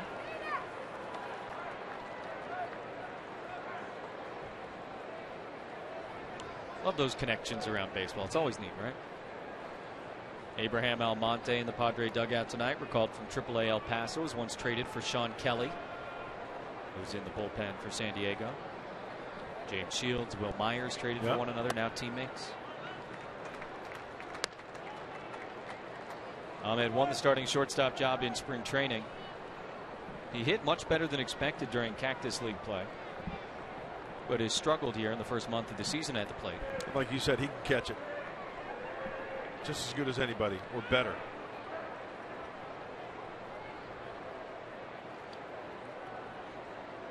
Two-one from Ross, and nice pitch. 2-2. Ahmed wanted no part of that one. Knees buckled a little bit. That looked like a high slider that kind of had curveball action to it. I think the reason why, if you're questioning, was that a curveball? I don't think so, because it was up and in a little bit. Didn't have that bite to it. And it kind of that roll to it. Ground ball to first. Myers with a diving stop. And he'll get the out at first. The big fella. Yeah, he's been playing there his whole life. Being nimble, holding the runner. Okay, now you're going this way. Now you're going to go farther that way. Diving, extending. Checking the runner. Oh, he's like a little kid out there. You know what I love too? Is that he didn't panic and think about trying to turn a crazy double play. Right. He took the short out, 2nd out of the inning, pitcher coming up. Perfect. Active night at first base for Will Myers, just his 2nd big league start at first base. Anderson swings and misses, strike 1.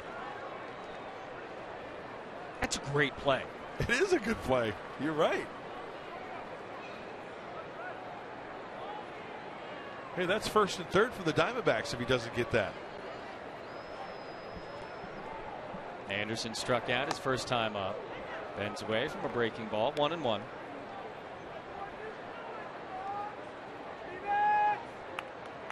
Chase Anderson 1 for 42 at the plate in his big league career.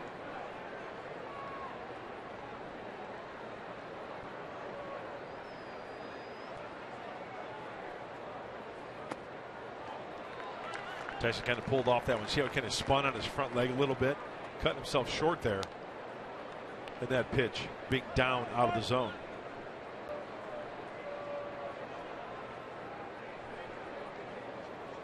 Ross trying to get the third out of the inning. He's got the opposing pitcher at the plate, but a 2-ball and 1-strike count to Chase Anderson. 2-2. Swinging the ball there.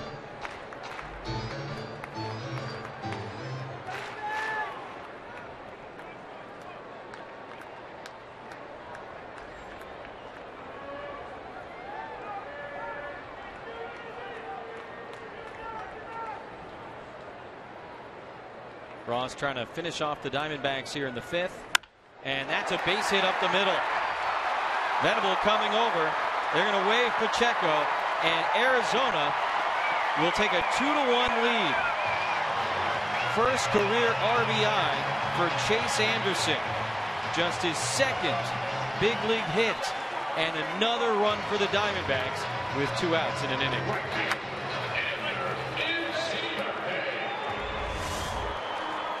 Chase Anderson took advantage of a high breaking ball.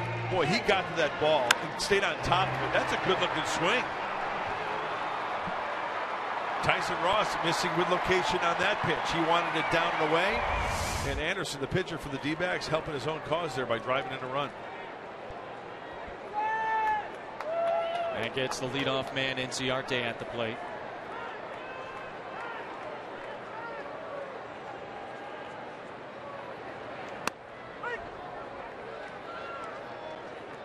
Arizona right fielder 0 for 2 tonight.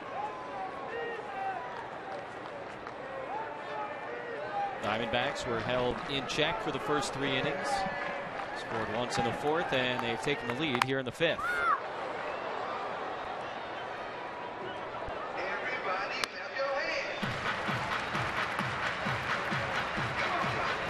Tyson Ross fell behind the opposing pitcher, Chase Anderson. And eventually a hard hit ball up the middle for an RBI single.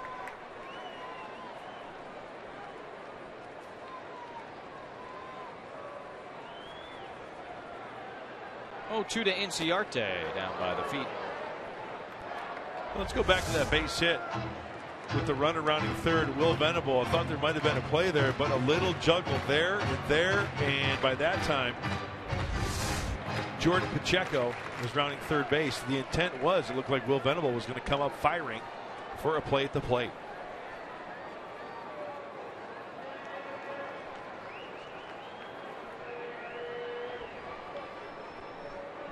One-two to Inciarte is strike 3 called, and Ross gets out of the inning. The Diamondbacks, though, with another 2-out run, they've taken a 2-1 lead.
2-1.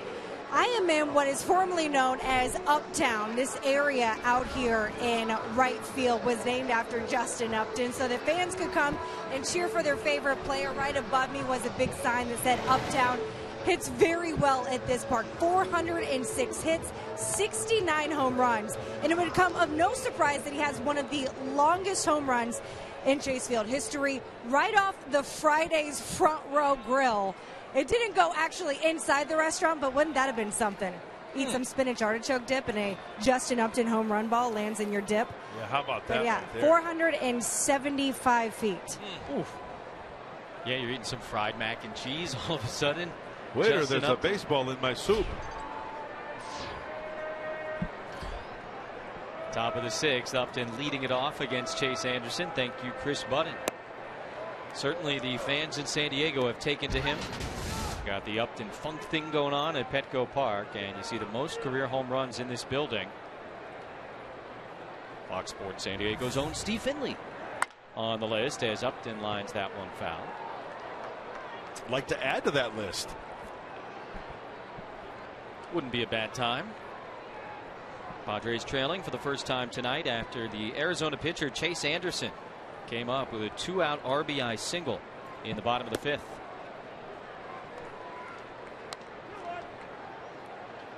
Upton's popped it up a couple of times tonight.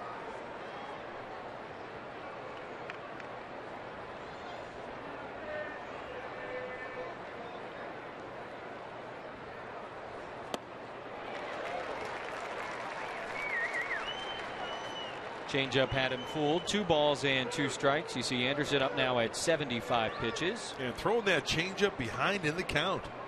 Again. 2-1 fastball count. He pulled the string. Been very efficient. Got it. Second strikeout of the night for Anderson. Another changeup to Upton, who's now 0 for 3 tonight, 1 away here in the 6th. He throws the fastball to set up the changeup, and he throws back to back. Not only the great changeup, but how about the great location down and away for the swing and miss. Jan Hervis Solarte. 1 hit in each of the first 2 games of the series. And he takes outside, ball 1. We were talking earlier about how Chase Anderson is the guy in the Arizona rotation that doesn't get run support. Yes. Takes matters into his own hands. He took advantage of a bad pitch. It was an elevated pitch. Got his hands through nicely, stayed on top of it, and rifled it towards the center of the diamond. Solarte ahead in the count. And the 2-0 is taken for a called strike.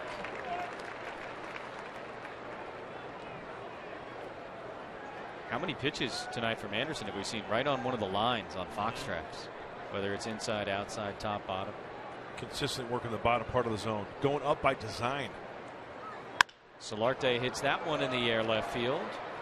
Peralta just a couple of steps 2 away. See that pitch on Fox Tracks right down the middle. That was something Mark Conte was alluding to. There have been times when the Padre hitters have got mistakes, like pitch number 4 right there on the Fox Tracks, brought to you by Southland Technology, and just worked underneath it. Derek Norris has one of the 5 San Diego hits. Singled his last time up and also stole his first base of the season. Norris certainly has the power to get one out of here as he takes inside. Pitch updated on another ridiculous moment from Bryce Harper. Braves and Nationals. Norris hits that one in the air. Very shallow left field. The shortstop Ahmed going back. He makes the catch, and Chase Anderson has a 1-2-3 6th inning and a 2-1 lead.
Mike and Mark, thank you. Yeah, it's a real conversation to have. Trout and Harper. That's some kind of 3 days or 3 games, I guess, for Bryce Harper as the Nationals continue to peck away at that big lead the Mets had early in the National League East. Nice play by Derek Norris. Gets A.J. Pollock on the swinging bunt. 1 away. Washington looked buried after the first couple of weeks. Everybody was writing them off, and well, here they come. We'll see the Nationals at Petco Park coming up. Nice crowd on a Saturday night here in downtown Phoenix, and Paul Goldschmidt at the plate. Part of that 27,000 plus Padre faithful rooting on the Pods. Yes, he did. Schmidt couldn't hold up. 0-1. Diamondbacks trying to get themselves going. Padres and Snakes splitting the first 2 games of this series. Arizona had a strange series in Colorado coming in. They were postponed on Monday and Tuesday, and then the Diamondbacks swept a doubleheader on Wednesday. And the Rockies have had a weird week. Goldschmidt can't hold up again. 1-2. All right, so Colorado. Mother Monday Nature has not been kind. Yeah, so Denver, right? Monday against Arizona, postponed. Tuesday, postponed. Wednesday, the Rockies are swept in that doubleheader. Goldschmidt fouls it back. Off day Thursday for the Rockies. Yesterday against the Dodgers, they lose in a game that had 3 hours worth of delays and ended in 6 innings. And then today, postponed. That's the kind of thing that can wreak havoc with a team. For a month? For weeks? 1-2 to Goldschmidt. Arizona obviously came out of it okay, but they won those 2 games and then they got out of Dodge. Tyson Ross trying to work consistently down this at bat to Paul Goldschmidt. We know it can happen when you elevate a pitch, any part of the zone, to Paul Goldschmidt. Good plate coverage. Not biting on the slider. 3 balls, 2 strikes to Goldschmidt, who's got the only walk of the night for Arizona.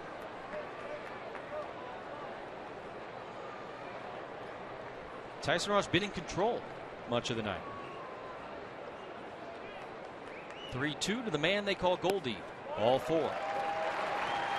Goldschmidt on base for the 3rd time in 3 trips to the plate. I think Paul Goldschmidt learned something during this at bat, seeing the pitches from Tyson Ross.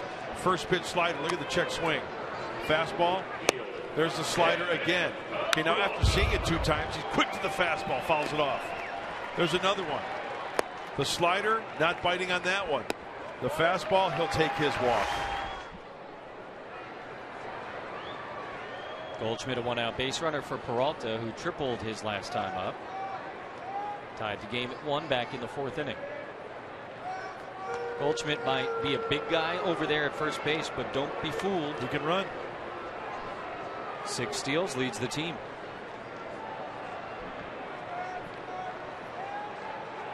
And with the way Peralta swings the bat, you might see something here.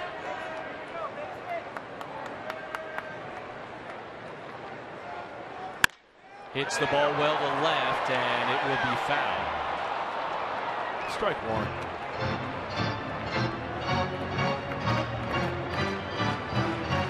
Goldschmidt back to first base. There you see the percentage, 86%. 6 out of 7.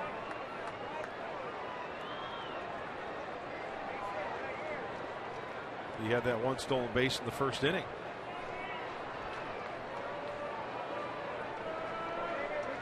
Picked off, rather, on the stolen base attempt.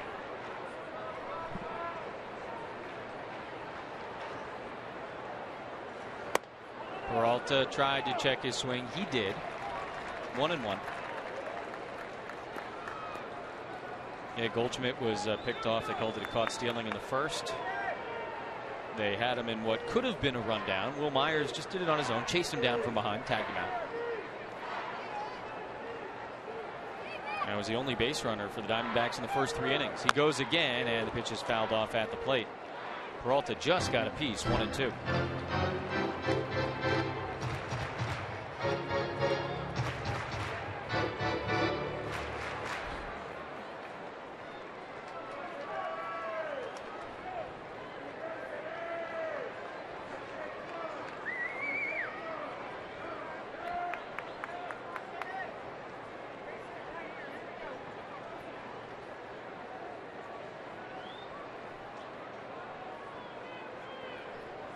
Goldschmidt stays, and Peralta takes just out of the zone. And if you look at Fox Tracks, high strike.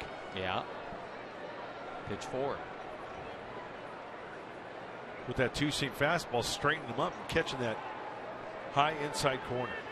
He's gotten that call a couple of times tonight. Whoa. As they check on Goldschmidt. Tyson, did you see that throw? Yeah, nice little move there. Kind of like back on his back foot, kind of Laredo. Whether he lost his balance on the spin or what.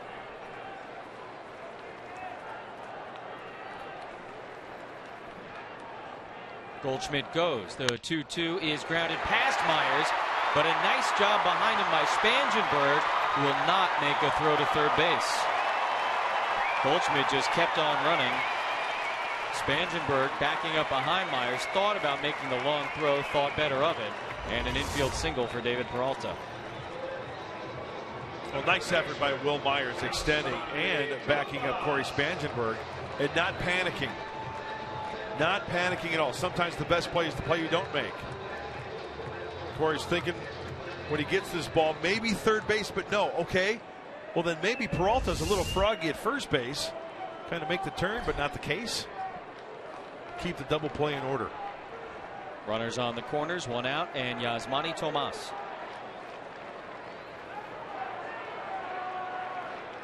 Diamondbacks trying to add on. Tyson trying to keep it a 1-run game. Runner goes, and the check swing, throw down, not in time. They're going to appeal to first, and no swing, according to Marvin Hudson. So it's ball 1. Peralta swipes second, and there goes the ground ball double play opportunity. Yeah, you almost smelled that one coming because Tomas, you get him to hit a ball on the ground. He doesn't have speed. Peralta does have decent speed. The flash look, preventing that ball from going into center field, and now the Padres will bring the infield in. First steal of the season for Peralta. Tomas certainly a double play candidate. That's gone now. This is where you need the punch out. Or the nice one hopper to one of the infielders. Tomas playing every day now with Lamb on the disabled list. Take strike 2.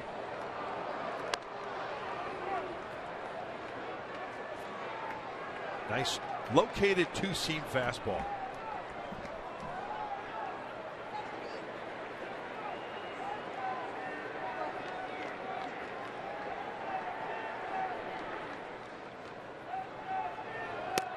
Strike 3 called. Tyson Ross paints the outside corner, and he punches out Tomas for the second time tonight. Close pitch and a big second out for Tyson Ross. You said it right, Jesse. Paint. Two-seamer outside corner. Tomas, adios. Time now to check the Cholula flamethrower with Tyson Ross on the hill. 95 miles an hour, and that's hot sauce.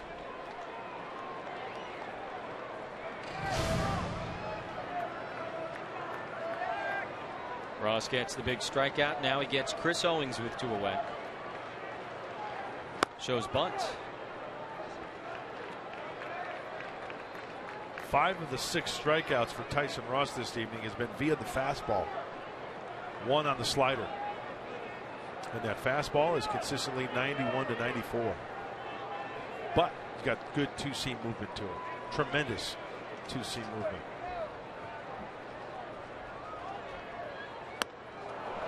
Had him out in front with the slider, 1-1. Dale Thayer, if needed.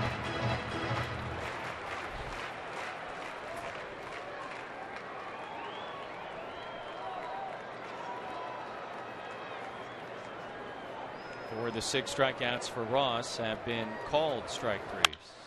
And that one's popped up shallow left field. Long run for Upton, who calls off Amarista, makes the catch, and the side is retired. Tyson Ross pitches around a couple of base runners, still 2-1.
Started early, a first inning sacrifice fly from Matt Kemp.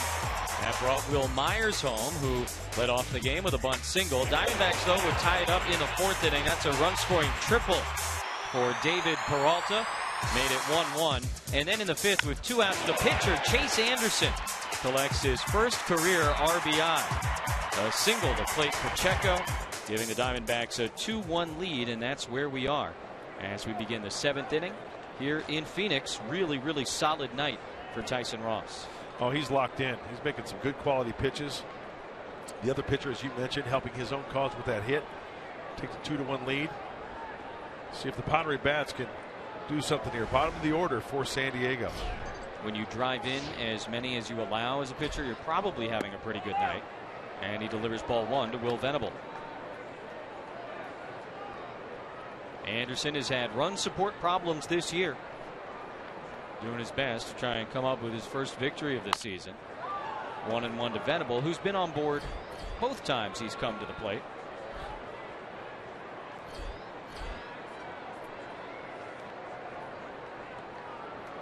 On top of the order on the Padres box score. Some action. 3, 4, 5, not so much.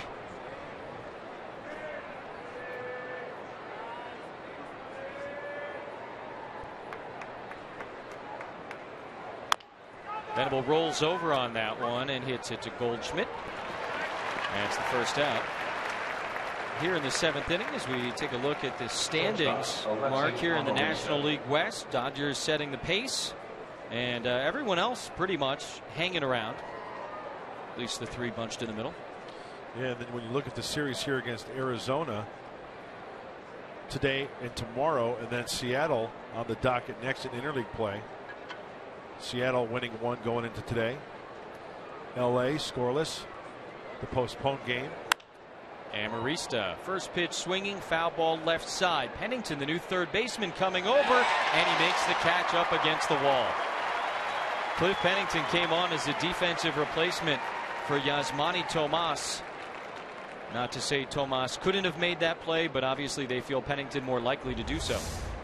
On the high pop fly, you have to sprint over to the furthest point that you can go. Flash look about 3 times, 1 more time,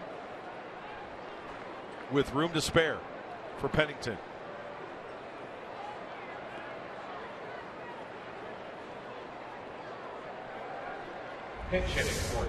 Nice job by Pennington over at third. And that's going to be the end of the night for Tyson Ross as Will Middlebrook stands in. Padre third baseman has been slumping, and Solarte's been getting most of the starts over at third, but He's got power, and in a one-run game, Bud Black choosing offense. And you can see the final line on Tyson Ross. Nice night in the big leagues for the right-hander. He had it working. He had it working from the first inning. Ran into that trouble. Not really trouble. Remember, it was that misplayed ball out in left field. With 2 outs, runner at first. And Justin Upton tried to make the diving grab. Diamondbacks scored one in the 4th, and then that one in the 5th off the bat of Chase Anderson. Randall Delgado, Oliver Perez, double-barreled action. So Tyson, a nice job tonight. Make the argument it was his best start of the year.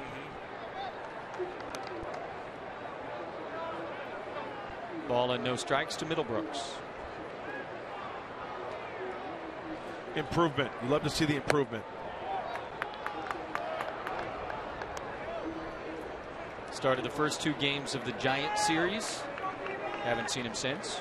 I'd like to see Will Middlebrooks run into one. 2-0 count. Hitters count here. Probably going to be away right here. Changeup. 2-0 changeup from Anderson. Anderson's done that a lot tonight. Yeah. Hitters counts. He's pulling the string with a changeup.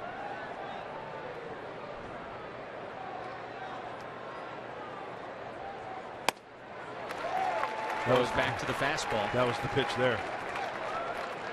Right down the middle, fastball.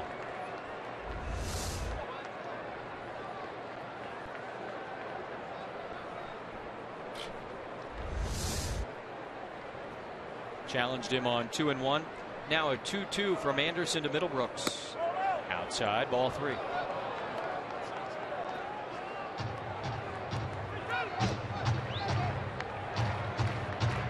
Chase Anderson has proven that he can throw any pitch anytime. 3-2. Pacheco puts down the changeup. And he takes ball 4. So Will Middlebrooks comes off the bench, works a 2-out walk. Tying run aboard for the Padres here in the 7th. This copyrighted telecast is presented by authority of the San Diego Padres and may not be reproduced or retransmitted in any form. And the accounts and description of this game may not be disseminated without the express written consent of the San Diego Padres. Tyson Ross relegated to spectator status the rest of the way. Talking about things with Josh Johnson. See Josh Johnson, I think he was motioning with that 2-seam action. Boy, you really had the 2-seamer working tonight. He had it all working tonight. 2-seamer and the slider. Will Myers has had it working too. Bunt single and a run scored his first time up. Doubled his last time. I'm excited for this matchup. Fourth time. Check that. 4th time around now for Will Myers. He has seen Chase Anderson. Runner on.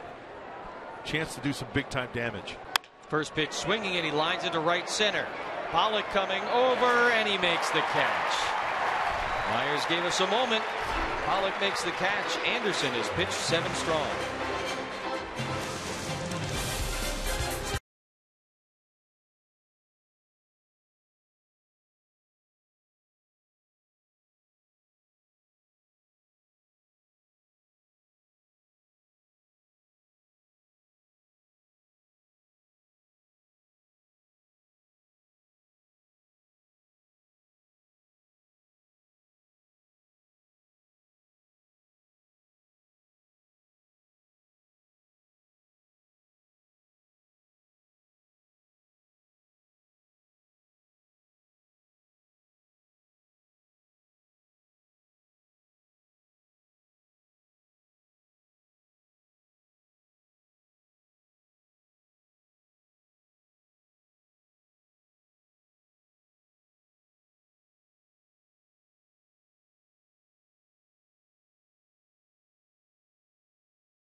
Mercury Insurance. Log on to mercuryinsurance.com today and see how much you could save. By Petco, what we feed them matters. And by your San Diego Lexus dealer. Padres and Diamondbacks in the desert, third game of a 4-game series. Arizona a 2-1 lead here in the bottom half, inning number 7, as we have a pitching change brought to you by El Cajon Ford. Dale Thayer on for the 13th time this year. And last time out for Dale Thayer was Thursday right here in Arizona. 1 inning, give up 3 hits, a run. He struck out 1 Diamondback. And with the Diamondbacks coming up here, 7, 8, 9, you've got righty, in the pitcher spot. Been a good start to the month of May for the Padre bullpen after a little bit of a trying April. Catcher Pacheco takes strike 2. He has scored the run that is the difference in this game. Yeah, Thayer the other night, by the way, a guy comes in a 10-0 game. I don't know how much you get concerned about him giving up a run there. Right. Diamondbacks have scattered 5 hits tonight. Scored 1 run in the 4th, 1 run in the 5th. Padres scored in the 1st against Chase Anderson, and he's held them in check ever since.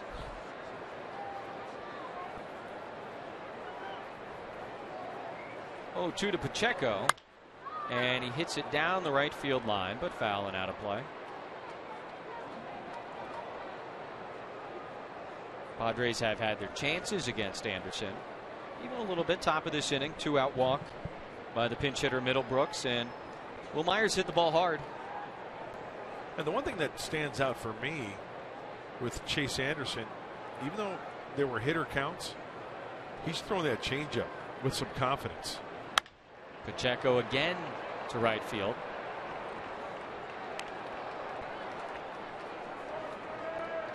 He's got to be feeling pretty good about himself. Last time out for Chase Anderson, he had everything working. The command of everything, and it seems like he's been in the same type mode from his last start here tonight. They go away again, and just missing, low outside, ball 1.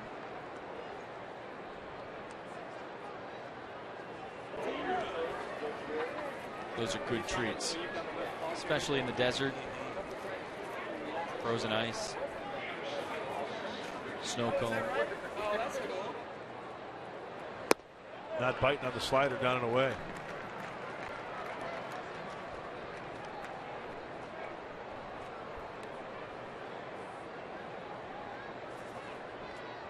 Saw Pacheco as a pinch hitter last night in a 1-run game, 9th inning against Craig Kimbrell. Popped up to first. 8th pitch at the at-bat, slapped into center field. Long run for Venable, and he makes the catch. And a look at the good range of Will Venable out there in center field. Mother's Day tomorrow, and it should be an emotional day for Andrew Kashner. Gets the start against these Diamondbacks. Join us at 12:30 here on Fox Sports San Diego. Yeah, Andrew's going through a lot right now with his mom, and you know what? He's in pretty good spirits. Talked to him today, and he's excited for tomorrow. Well, we wish nothing but the best for Andrew and his family, and of course his mom. Big day tomorrow for the right-hander from Texas.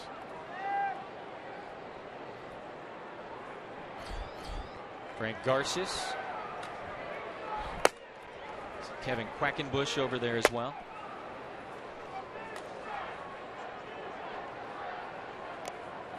One and one to the shortstop Ahmed, who's 0 for 2. His last time up, hit the ball well to the right side of the infield, but Will Myers made a great play.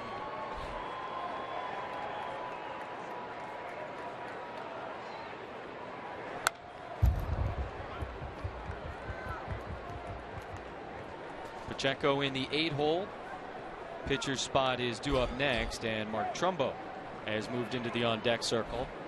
So very possibly the end of the line for Chase Anderson. And the Padres will have 6 outs to work with against the Arizona bullpen.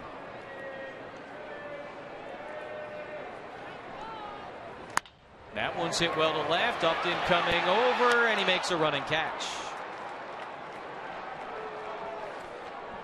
Follow the Padres all season in 2015 with MLB.com At Bat, the #1 app for live baseball. I've got it. Jesse's got it. You should have it.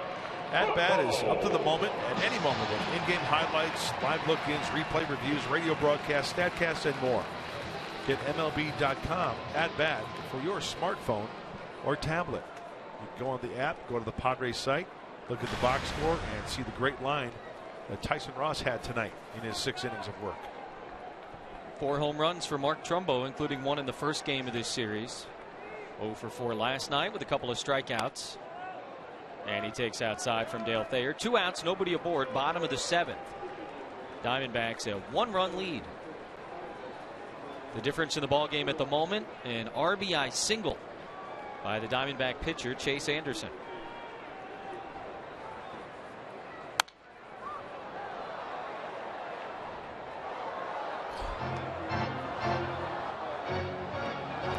Trumbo started opening day out in right field for the Diamondbacks. Different position as an opening day starter for the 4th time in the last 5 years. Talk about how he doesn't really have a home defensively, right, whether it was in Anaheim or now here in Arizona. Fouls that one back. So the last 5 years on opening day, he started at first base, third base, left field, and right field this year. You think that's a good thing or a bad thing? I think it's a good thing, obviously. That he can do all of those things? Right. I mean, sure, you would like to have a home, but if there's a team out there that wants to keep you that you can put anywhere, he'll take that. I don't know how comfortable they are with him in a lot of those places, but yeah, look, you got to get the guys bat in there. Not the best fielder, no doubt. Got plenty of pop, though. All-star back in 2012 with the Angels. It's funny now that he's sort of a right fielder for the Diamondbacks. Last year in Arizona, split his time between first base and left field.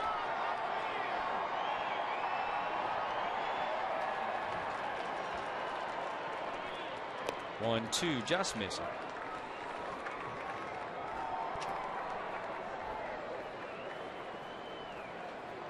Thayer got Pacheco and Ahmed, now dealing to Trumbo with 2 away.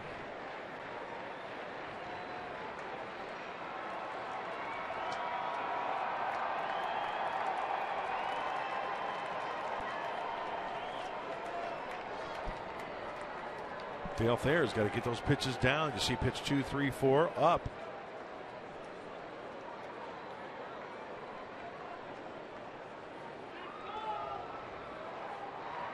2-2, and he got it.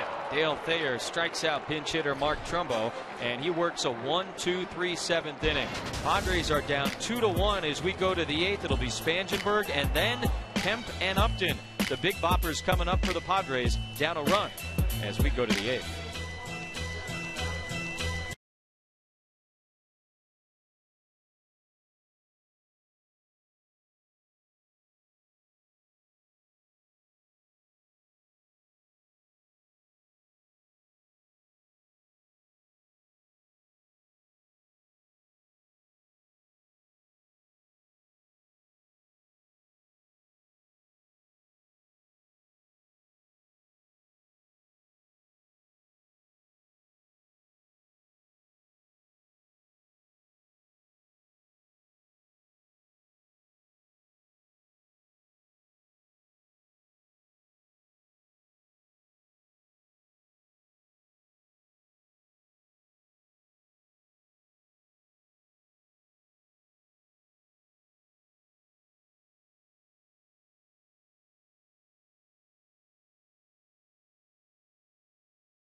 Jerko is going to pinch hit for Corey Spangenberg.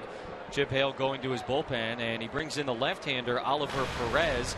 They also had Randall Delgado out there warming up, so you figured maybe Perez against Spangenberg and then Delgado against Kemp and Upton, but it'll be Jerko, not Spangenberg, the old chess match. And Oliver Perez can be very herky-jerky with his delivery and sometimes erratic. Second time we've seen Jerko in this series. Came in the first game, part of a double switch in the middle innings, had just one at bat. And it looks like Delgado, he's hot and ready to go down there in that bullpen. He may face righty Kemp Upton. You know, you come to the ballpark as a left-handed reliever, and you've got it in mind to where, you know, I got to get one guy out. Yeah. Ends the night for Spangenberg, who was 1 for 3 with a single and a stolen base.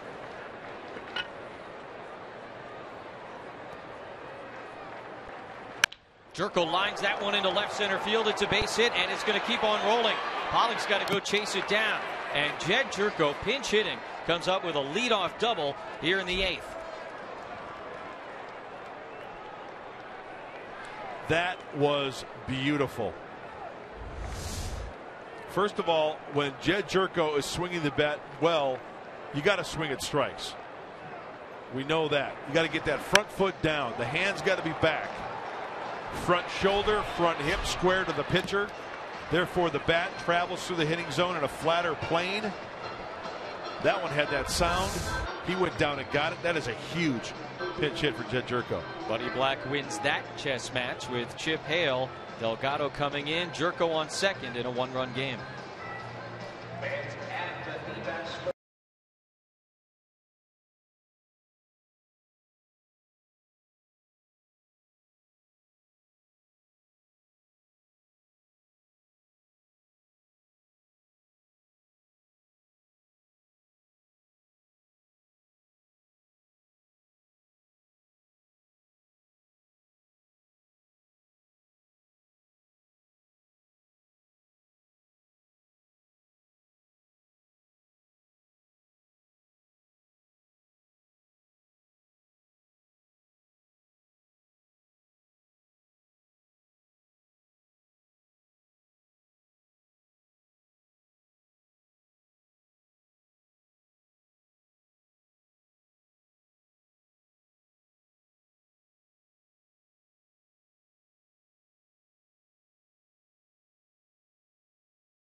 Padres in business against the Arizona bullpen as we check the DraftKings players to watch from the pregame show. A couple of easy choices, you would think, with those starting pitchers, Keuchel and Bumgarner, but not as pristine as usual. Paul Goldschmidt has been relatively held in check. Jay Happ, so far so good for Seattle against the A's. Go to DraftKings.com and enter the promo code Friars to play along. We thought maybe Randall Delgado was going to come into the game for the Diamondbacks. Instead, it is the side-winding right-hander Brad Ziegler to face Kemp and Upton. 12 of his 13 appearances have been scoreless for Ziegler. Low 3/4. Knuckle scraper. Righties hitting 158. Lefties 136. Very tough to get that ball elevated and put a charge into one.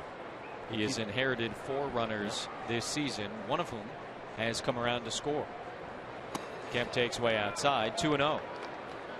Delgado, by the way, his name is being thrown around as a guy that might participate in tomorrow, which could be sort of a start by committee situation for the Diamondbacks. They're not going to announce their plans for the starting pitcher until after tonight's game.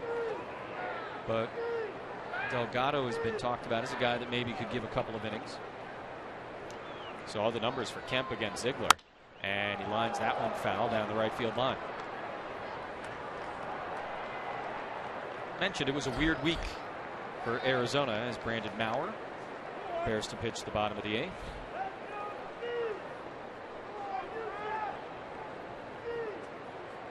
Kemp's driven in the only run of the night for the Padres, a sac fly all the way back in the 1st inning.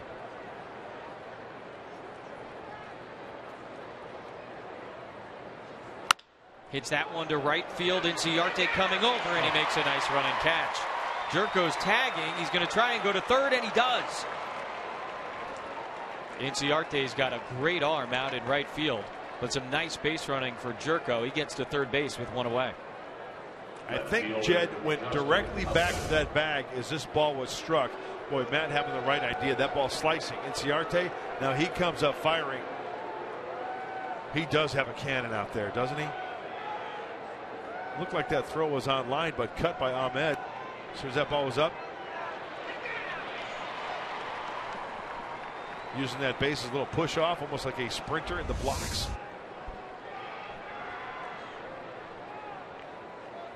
So runner on third, one out. Justin Upton at the plate.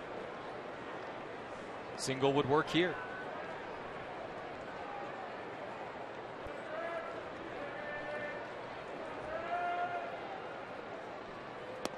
Interesting. Give those drawn in infielders something to think about. Threw me a curveball. As Joaquin Benoit joins Brandon Maurer.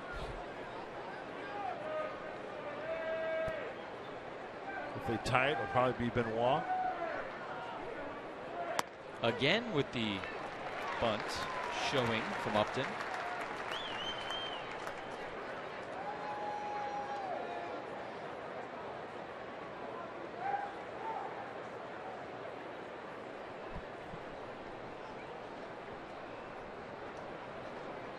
See what Upton's thinking here. No show of the bunt, and he fouls it outside of third. It'd be nice if Justin Upton put one out of here, take the lead, then your 8th inning guy Benoit would go out there in his regular inning, right? With a lead. Sounds like a perfect plan. And it doesn't even have to go all the way up to that Fridays. I mean, it can. It'd be great. Second or third row would be just fine. I'll take it. Lays off. Oh, frisbee from Ziegler, 2-2. Got to be aware of that breaking ball from Ziegler if it gets away. So I need that good secondary lead at third base and then scamper back.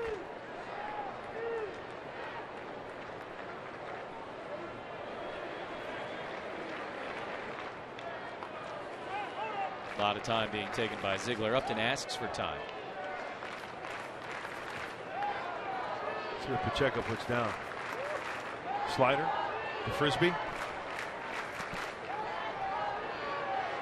2-2 is grounded foul again.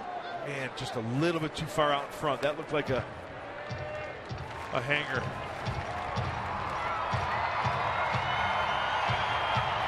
Padres are used to coming back. Most comeback wins this season in Major League Baseball.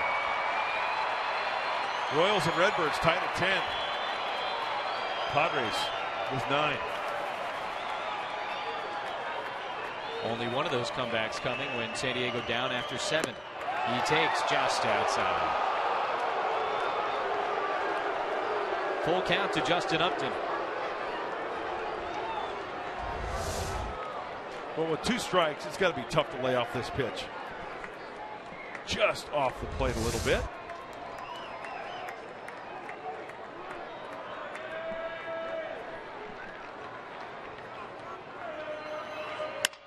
On the ground is shortstop. They were playing in. Ahmed will throw to first. Jerko's got to stay put, 2 away. Tough at bat for Upton. He battled. He did. He gave these Diamondbacks a different look. Showed bunt the first 2 pitches. Maybe just to put it in the back of their mind. Had a decent pitch there. Now he's got the count in his favor, Ziegler does. Throwing some frisbees, just misses. So he mixed it up pretty well. That would sound like it was off the end of the bat of Upton with the infield in. 2 outs and Solarte. who has been money in these spots. Base hit would tie the game. Jed Jerko led the inning off with a double. Went to third on a hard hit line drive to right by Matt Kemp. Upton grounds out. So 2 away and Solarte at the plate. Out in front, 0-1.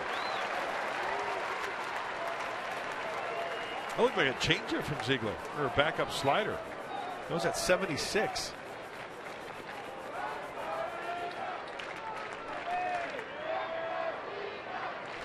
Infield able to back up with 2 away. And Solarte off the end of the bat, trying to loop one into shallow left field. Peralta coming on, not going to get there, and it's a fair ball. Solarte's going for second. The throw will not get him. And Yangervis Solarte ties the game with 2 outs here in the 8th.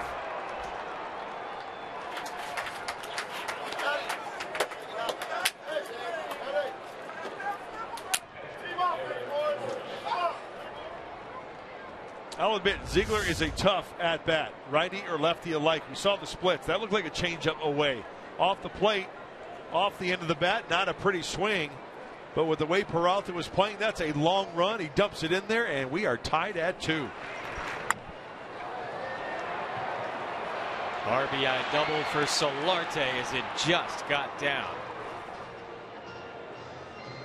It's all fired up at second base. You saw those numbers. 2 outs, runners in scoring position. He's been getting it done when he's been given the opportunity, and he does so here.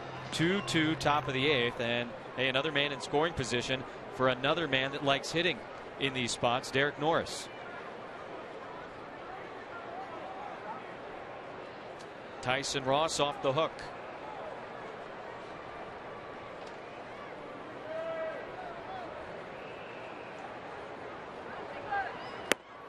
Outside, ball 1.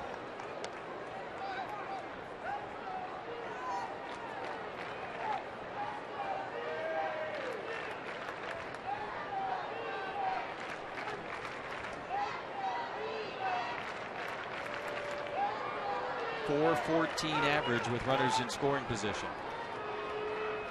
That's pretty good, isn't it? And with 2 outs, 4 for 11. It's got a nice sound to it. Why? Hits it hard where it's pitched. Uses the whole field. 5 for 12 would sound good too. Solarte dancing off second. Ziegler delivers. Low, ball 2.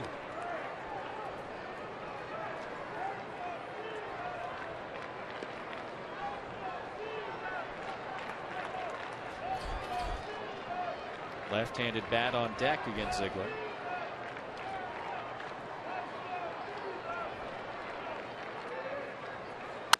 Norris lines that one to right field, and Solarte not going to get there. It drops into fair territory. Solarte will score. It gets away, and back-to-back doubles for the Padres. They've got a 3-2 lead here in the 8th.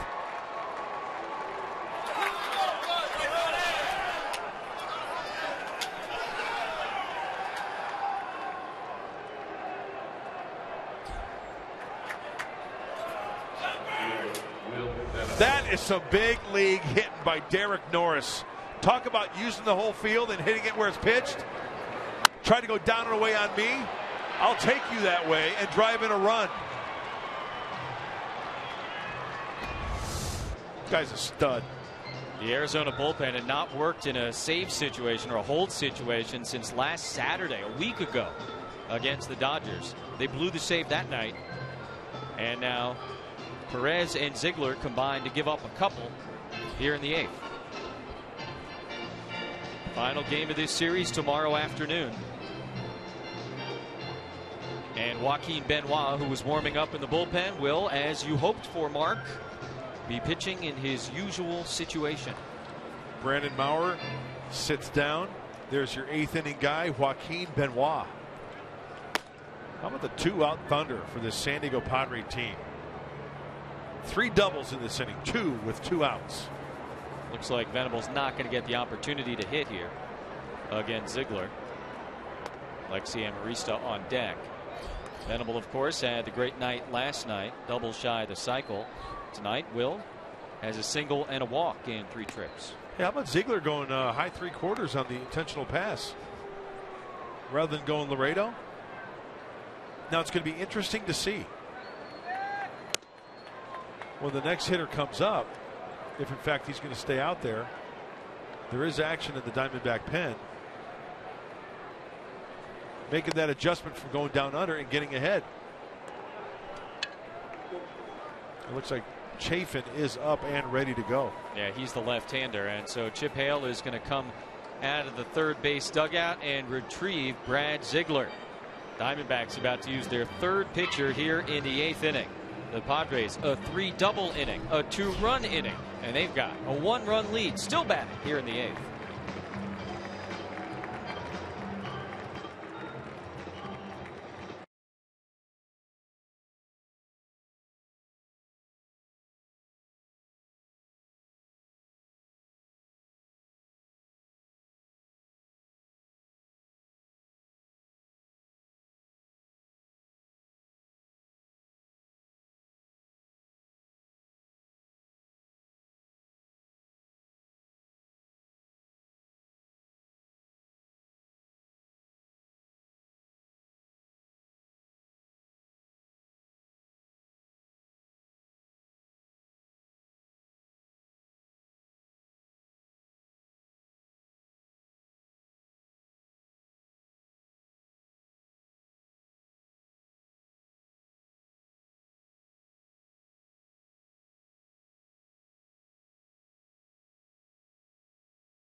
A 3-2 lead. Derek Norris with the go-ahead double, and during that pitching change having some fun with his teammates over on the bench as he gets a drink of water. I like the in-inning high fives. You don't get those all that often. Yeah, and how about the service? Todd Hutchison, the trainer, giving Derek Norris a little cool drink to wet his beak a little bit and having fun with his teammates. Going over the at-bat. Some excitement in that Padre dugout. Now it's back to business. Hopefully he can come around and score. Alexi Amarista has to face the left-hander Andrew Chafin. Tough on lefties. Some come on in the 5th inning last night to get Venable. And that one gets away from Pacheco, but not far enough for the runners to advance. Hey, don't forget about Jed Jerko. Pinch hit double leading this inning off. Getting the whole thing rolling. Jerko, Solarte, and Norris all with doubles. As you see the numbers on Andrew Chafin and his mustache.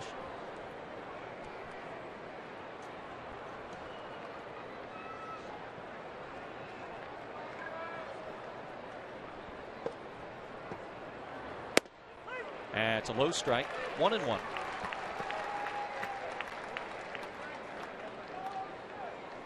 Alexio for 3 tonight. Popped out to Pennington at third base his last time up.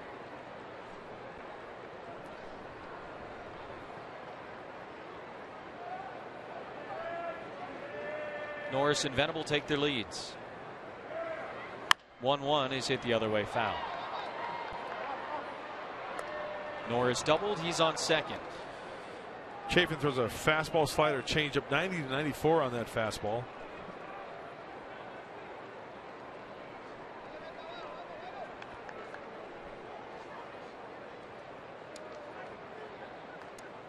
Pitch away from getting out of this inning. Abraham Almonte has stepped into the on-deck circle for the Padres in case it continues. 1-2 to Alexi. Overthrows it, gets away from Pacheco, and both Norris and Venable will advance 90 feet.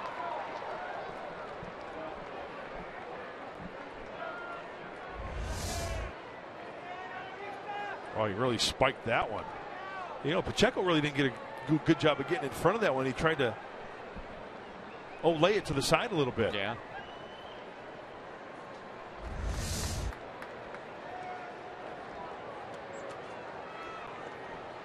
So now second and third, and a base hit from Amarista could really do some damage to the Diamondbacks.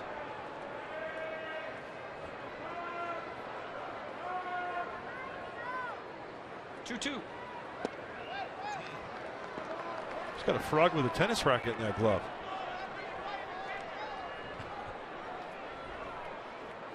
There's Almonte, officially recalled before the game tonight. Great start to his season for AAA El Paso, and with an opportunity to call somebody up, being rewarded for what he was able to do at the AAA level so far this year. Amarista battling against Andrew Chafin.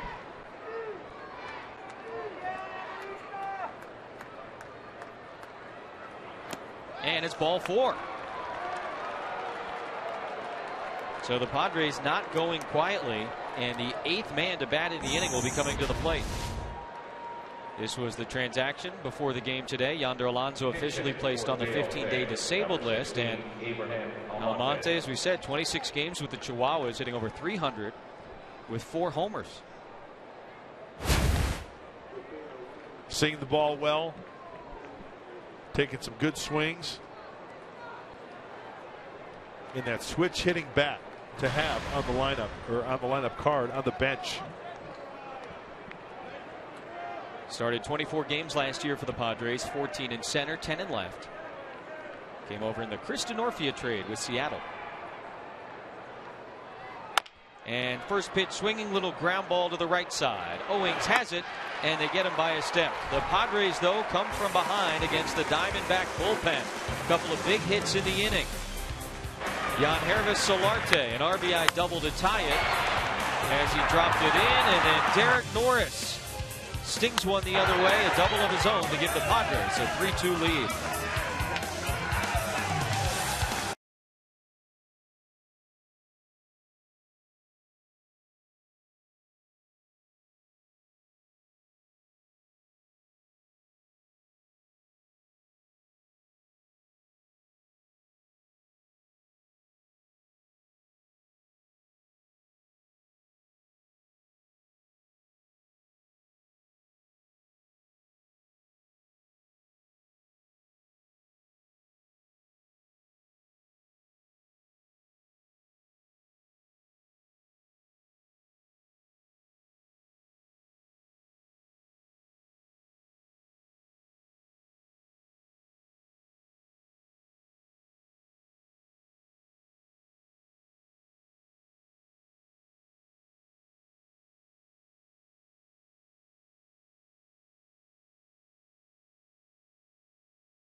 As we go to the bottom half, before the game, Mark gave us his keys to the game, brought to you by your San Diego Honda dealers. Here's what you wanted, and here's where we're at.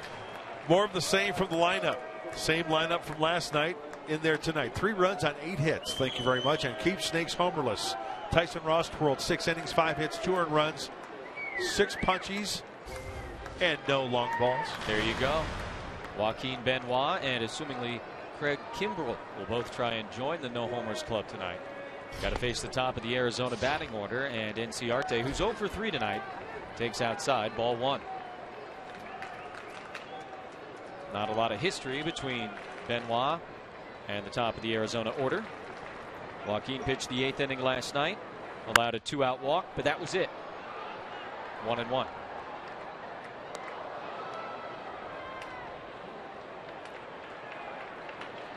Hey, let's not forget about Dale Thayer, who pitched an inning scoreless, 1-2-3. Even though it was the bottom of the order, as you take a look, Jed Jerko going to play second base. He held the Diamondbacks 1-2-3, get him right back in there, and the Padres work their magic in the 8th. Jerko pinch hit for Spangenberg, leading off the 8th inning, doubled, got the whole thing started. One of the most exciting things about tonight, up to this point of this game, Jesse Agler, how about the excitement on that Padres bench? It is a lively bench.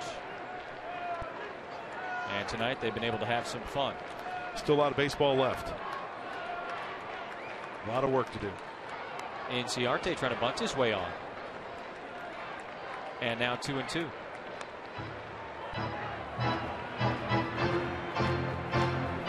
Three doubles for the Padres last half inning. Love that. And those hitters using the whole field. Jerko spanked that one to center field. Solarte going the opposite way. Norris going the opposite way. That was some kind of Norris. 2-2 to Inciarte, and he just got a piece.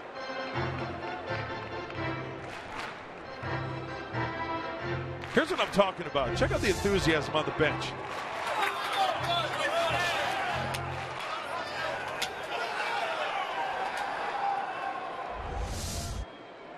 Everybody having a good time as Solarte came in to score the go-ahead run. Another 2-2 to Inciarte, and a ground ball off Benoit's mitt. Jerko. Nah, he got him. Close play at first base. The umpire Marvin Hudson looked like he was about to call him safe, and we may have a replay. Yeah, it's almost guaranteed that's going to be checked. Diamondbacks need a base runner. It's deflected. Now Jerko's got to be quick with the flip. Wow. Very close.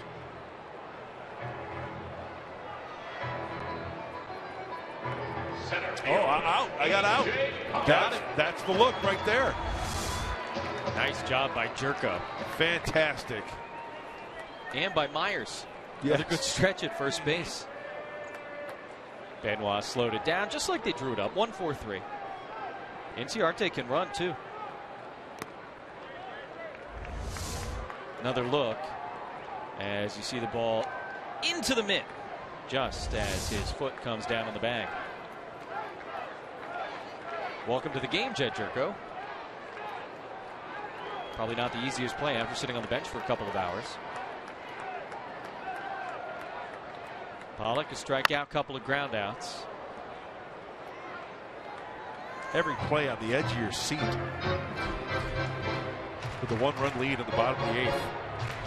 Hey, these games, they matter. And you hear it from the fans, you sense it in the clubhouse. You saw it on the bench a minute ago. Might be May 9th. And we're in it for the long haul, but they all feel like big games. It's been fun.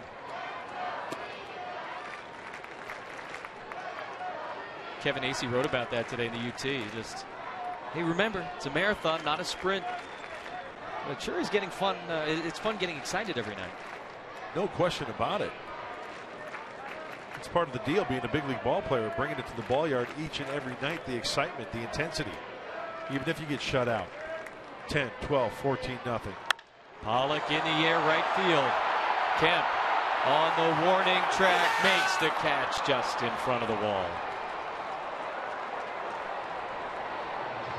Pollock put a charge into that one. Kemp had it all the way. 2 gone for Benoit. Elevated, away, good solid contact. Now Matt Kemp has got to track this one.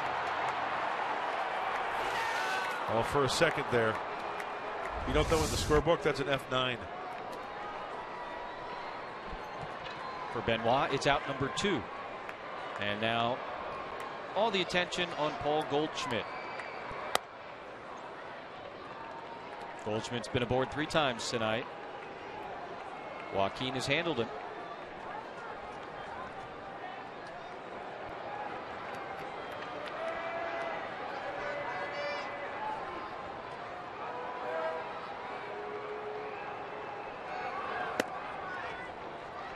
2 balls and no strikes to the dangerous first baseman.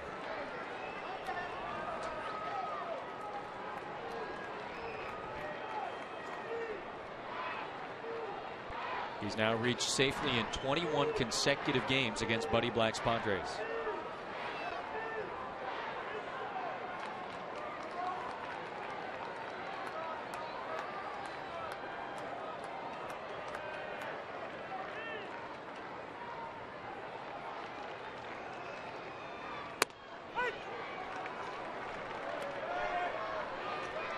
Benoit challenges him with a fastball on 2-0. He gets a strike.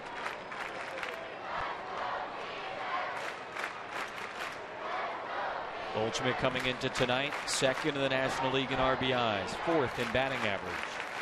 Leads Arizona in all 3 Triple Crown categories.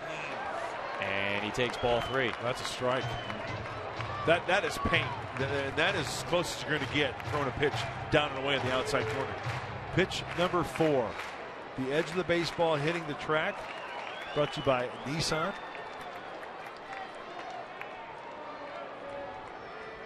Now a dangerous 3-1 count. Goldschmidt takes outside. Ball 4. So a 2-out walk. And the 3rd walk of the night for Goldschmidt. You know, that was kind of the way Tyson Ross pitched Goldschmidt in the 6th. Remember, after A.J. Pollock went 2-3? He walked, Peralta singled, and then it was a strikeout flyout. But a lot of pitches away. There was one good pitch for him to swing at. That was the 2-0 pitch. Take their chances with Peralta. Certainly a dangerous hitter in his own right. He's had a nice series, nice night, but he's not Paul Goldschmidt. You might see the changeup here to Peralta. Righty Benoit, lefty Peralta. That changeup is a good pitch down and away.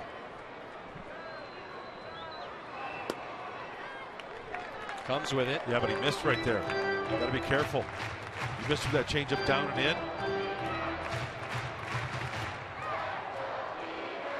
Peralta swinging, one of the hottest bats in the Arizona lineup. Single and a triple tonight.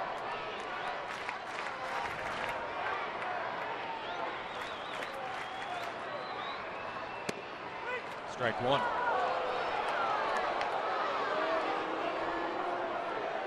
Benoit didn't get the call against Goldschmidt and gets one here against Peralta.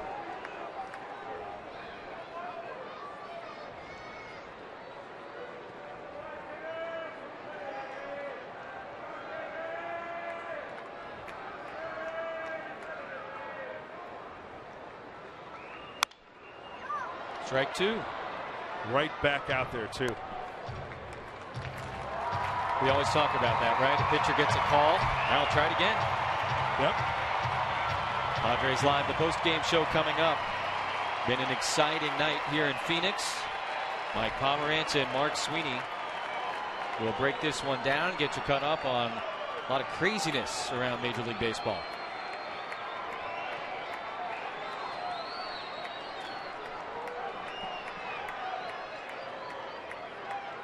Change up here, or you go fastball? Cambio. Did Norris hold it? Yes. He did. Strike 3. Foul tip into the mid of the Padre catcher. Benoit's changeup is strike 3 to David Peralta. Joaquin does his job as he gets the strikeout to end the inning. 3-2 Padres as we go to the 9th.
dugout in the 8th inning, and the Padres now a 3-2 lead as they bring the top of the order up. And on what would have been Tony Gwynn's 55th birthday, one of the players he coached at San Diego State, the Diamondback closer Addison Reed, will come on to pitch. 7 innings for the right-hander, and believe it or not, we touched upon this the other day. He's their closer. Only 1 save for the Diamondbacks this year, and Addison Reed owns that save. Just 1. High splits for the right-hander, always working from the stretch. Reed throws a fastball and a slider, 90 to 95. Will Myers, couple of hits tonight, single and a double, and he takes ball 1. Yeah, Reed hasn't had a ton of opportunities to pitch. You don't often see a closer at home with his team down a run, but you got to get him work. Last 3 appearances, May 6th, which was Wednesday, but before that, he pitched on April 28th and April 25th. Myers lays off. 2 balls, no strikes. That's a long time to pitch only 3 times for a closer. You got to stay sharp. You got to take it upon yourself to get some throwing in the bullpen. Keep that arm strong. Myers to be followed by Jerko and Kemp.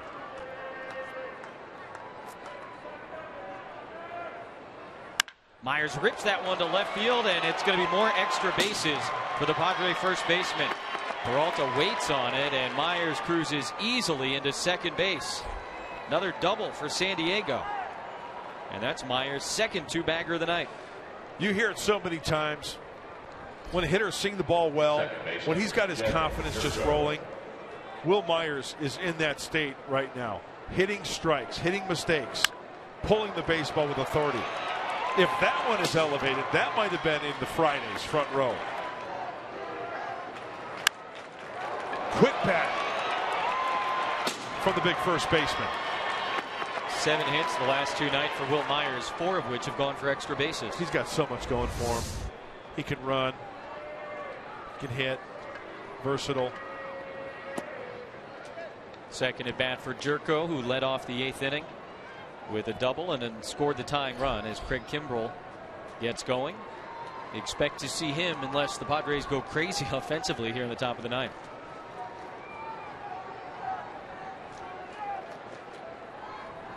Jed had a great at-bat last time up that pinch hit. Takes a strike.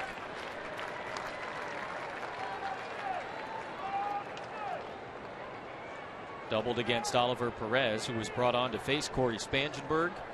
Bud Black made the change, and it worked.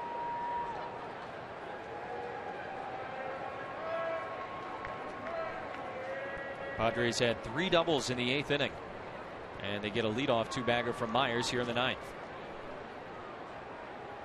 1-1 to Jerko. Pulled off of it. See the front side open up, get exposed. Cue shot down the right field line. Watch the front side open up this way. And on contact, boy, it's almost guys got San Diego facing Addison Reed, and then the bat's traveling through. He's got to keep that front shoulder and that hip square to the pitcher and stay on that breaking ball and drive it the opposite way.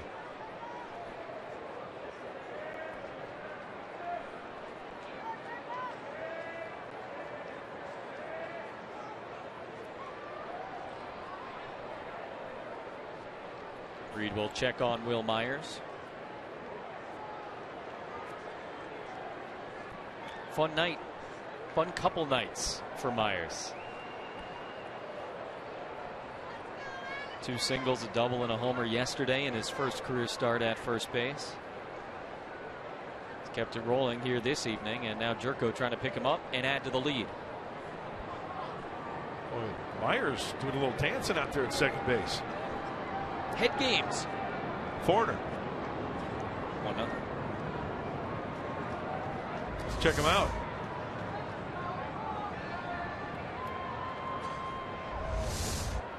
Is that the cha-cha? Nice stop by Pacheco. 2-2 to Jerko. Now, some people might ask, if a runner at second base is doing that, does it disrupt the hitter? Well, it disrupted Addison Reed, that's for sure. He stepped off. I can see where that could come into play for a hitter. And speaking of distracting, all the flashing lights on the cell phones. Yeah, they call them rally lights, but of course when the other team is hitting. That should be illegal. How are you going to control 27,000 people? 2-2, Jerko, big swing, fouls it back. Oh, he had a mistake to rip at that pitch as well.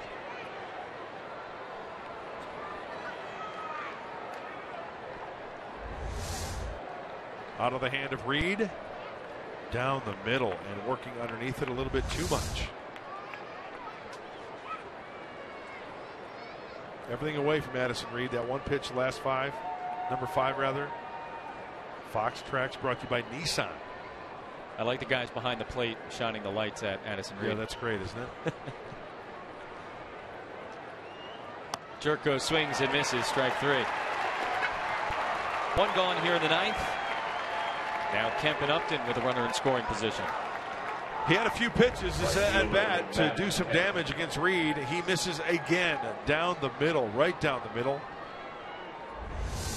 Couldn't connect.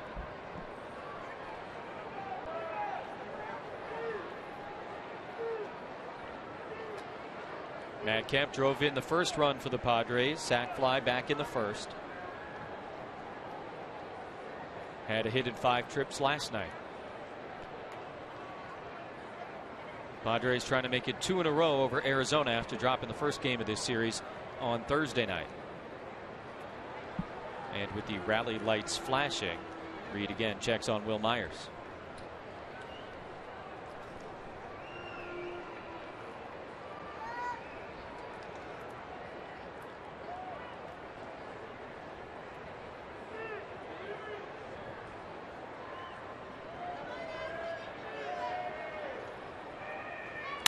Kemp hits that one in the air, center field. Pollock coming over.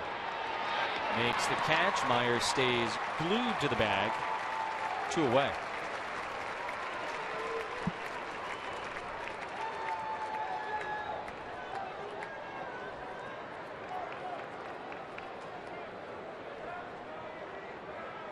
Left fielder Justin Upton.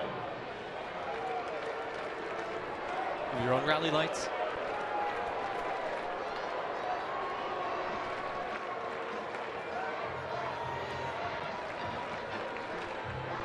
Justin Upton 0 for 4. 1 hit in this series. Double last night.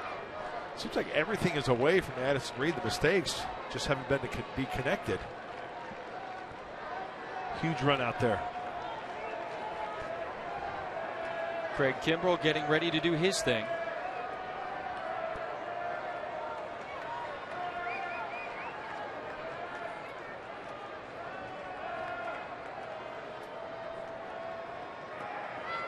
Big swing and a miss. Upton liked that offering, couldn't connect.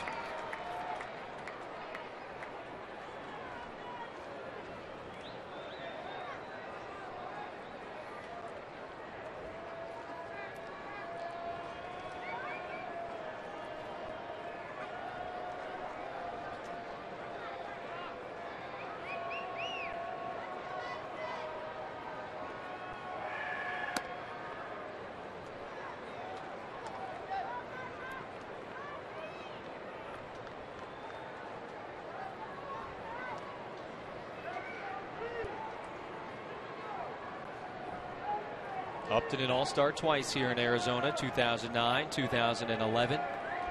Silver Slugger winner with the Diamondbacks that year as well. Chris Budden told you earlier tonight he likes hitting a chase. Reads 1-1 is low, ball 2.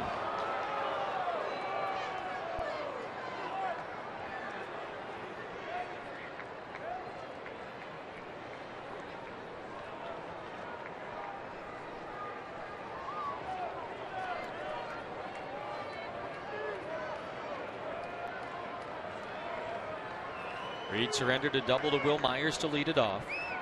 Got Jerko and Kemp now dealing to Upton. In the dirt, Pacheco has a getaway, and he'll advance. That's great base running right there by Will Myers. The importance of the secondary lead. That means as the pitchers start to go to the plate, you start to hop off second base. You see ball in the dirt. You see daylight. Ball in the dirt, daylight, and he is off immediately. Pacheco had trouble picking it up, too, when it got away from him. Even if he picks it up, I don't think he throws him out. His momentum's going away, and I don't think he's going to risk throwing that ball. Yeah, you're right. Upton tips the 3-1 into the catcher's mitt. Full count. Been an eventful night for Jordan Pacheco, the Arizona catcher.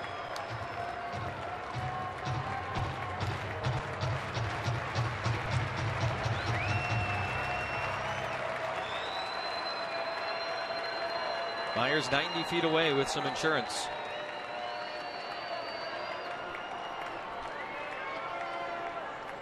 (3-2) to Upton. Ground ball to the left side. Pennington can't get to it. It's into left field for a base hit. A long at bat for Justin Upton concludes with an RBI single, and the Padres add on a run in the ninth. 4-2 San Diego. And the excitement continues in the Padre dugout. Good battle. To Hopper. Past Pennington. And Will Myers touches home plate for another run. Little fist pump from Myers as he's coming from third to the plate there. Upton collects his team leading 23rd RBI of the season.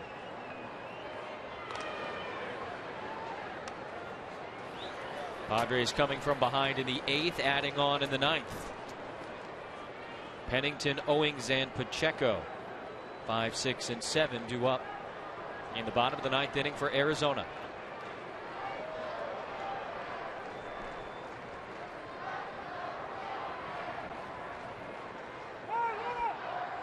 Time called. Kevin Quackenbush has joined Craig Kimbrell out in the bullpen, just in case this thing gets a little bit out of control.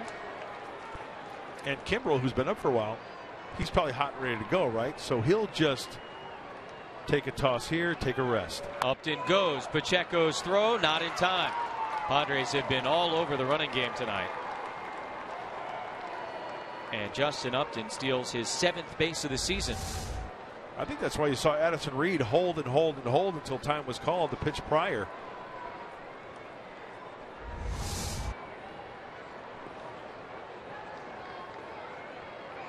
Third stolen base tonight for the Padres. Upton leads the team with 7 steals. Good baseball player. Runner in scoring position now for Solarte. And he hits it in the air foul down the left field line. I don't think the rally lights are working. Plus everybody's phone is going to die. Total fail to this point.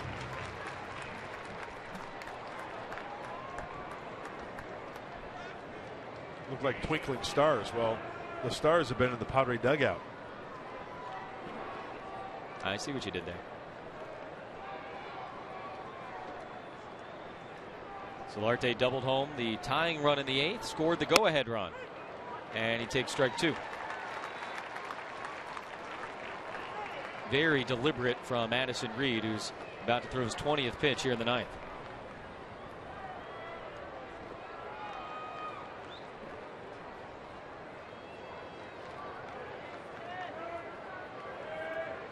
Big hits last inning, both coming with 2 outs.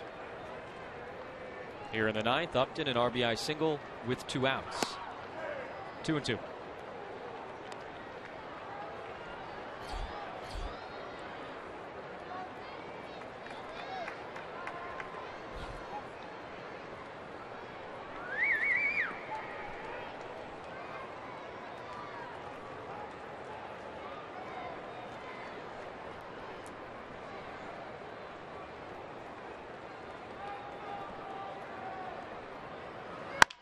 Ground ball right side on a big hop for Owings.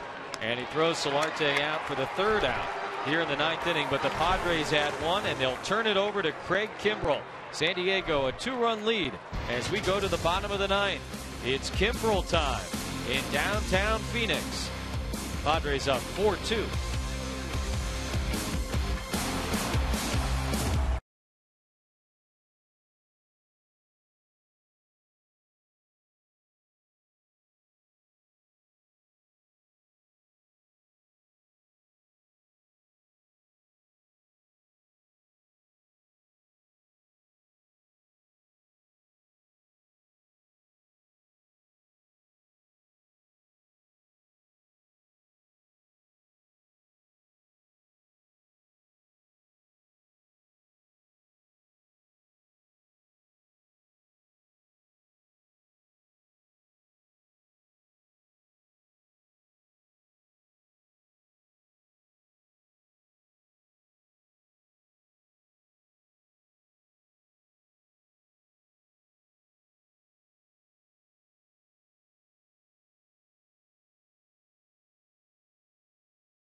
Doubles, 2 baggers. Well, if so, you like the 8th inning. Jed Jerko pinch hitting led off with a double. Then Solarte looped one down the left field line to bring Jerko home and tie the game. And then Derek Norris goes the other way. His RBI double plated Solarte and gave San Diego a 3-2 lead in the top of the 8th inning. Padres added to the lead in the top of the 9th, and now they hand it over to the very capable Craig Kimbrell. I love the excitement in the Padre dugout tonight. And now all eyes are on closer Craig Kimbrell. 9 for 9. Very few walks, 15 strikeouts. Pennington takes 98. Strike 1.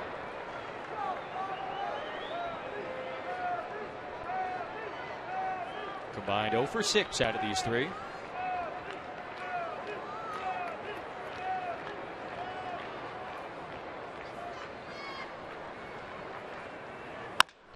On the ground to Myers. He'll take it himself. 1 away.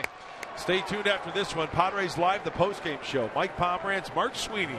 They got a lot on their plate. We're going to talk about Tyson Ross, how he silences the Snakes tonight. And Bryce Harper, talk about his long ball streak that's been going on lately. And of course, the manager, Bud Black. We'll talk about this one. Padres Live, the postgame show, following this one from Copper Square. Plenty to talk about, too. Chris Owings, 0 for 3.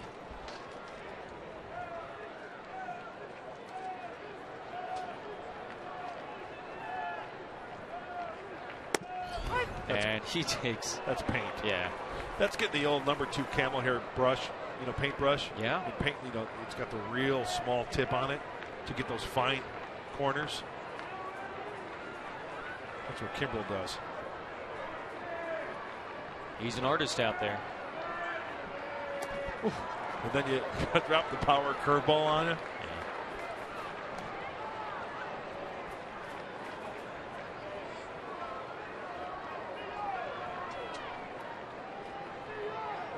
Craig Kimbrell, a surprise addition to the Padre roster the day before the season started.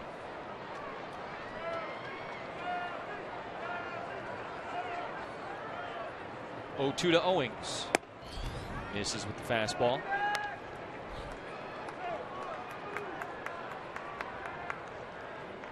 Kimbrell picked up his 9th save last night. Pitched a 1-2-3 inning. Got Pennington, Pacheco, and Pollock. All the P's. Did he hold up? He did. Well, I don't know about that. I beg to differ, Mr. Agler. Let's take a look. Okay. Oh, he went. Oh, absolutely he went. Yeah. If he hits it, it's in the pool. I don't know about that. But he swung. 2-2.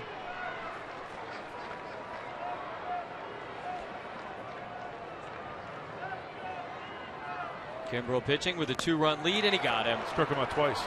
Came back with the curveball, 2 away. As a catcher, you have to anticipate that ball in the dirt and apply the tag with 2 strikes. Swing and a miss. Nice pick by Derek Norris, and applies the tag for the putout. The movement of that ball when you're from behind home plate, that's incredible. So 2 outs, nobody aboard, and Kimbrell will face the Arizona catcher Jordan Pacheco.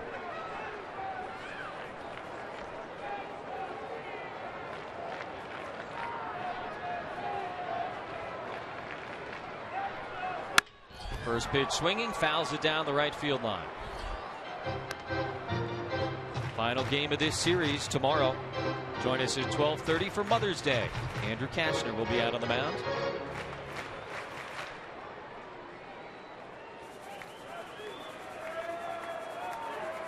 There's the man taking the rock tomorrow on Mother's Day, Andrew Kashner.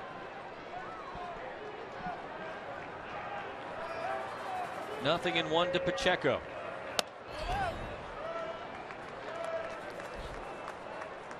You know who's pitching for Arizona tomorrow? Yeah, me neither. They still haven't announced it. Brandon Webb. Curt Schilling's going to come back and pitch for the Diamondbacks. No, I don't know. They're waiting until after tonight's ball game to let us know who's starting.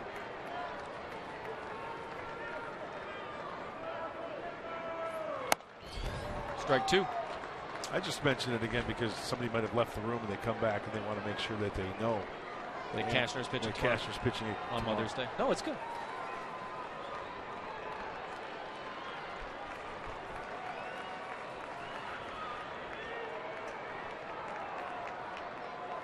Kimbrel a strike away. 1-2 to Pacheco. And he takes ball 2. How do you lay off that curveball? Out of the hand, it looks like a strike. Then all of a sudden, just drops off the table. I still don't understand how you throw a curveball that fast. Imagine the torque on that arm.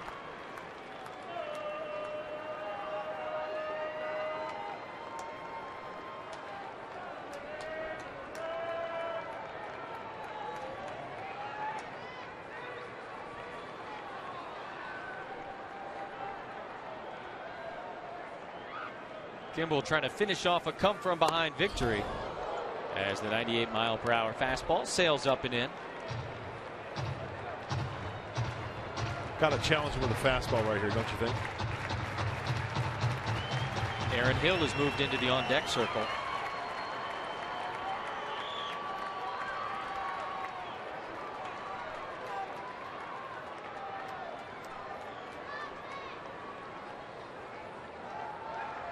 Kimbrel set, and the 3-2 might have hit him either way. It's ball 4. It was in on the hands, and I don't believe it hit him, so it's a walk. And a 2-out base runner for the Diamondbacks with a tying run coming to the plate. Wanted it down and away, leaks up and in.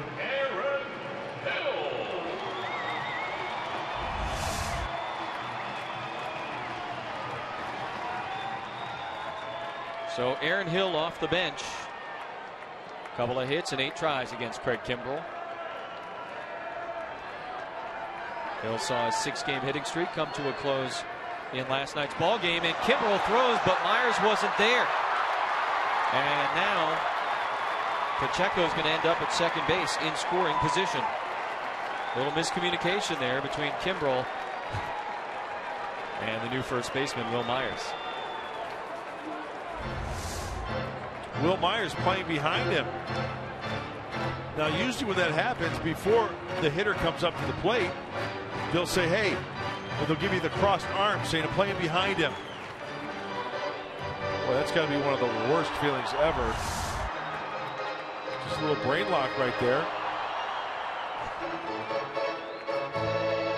Time to regroup.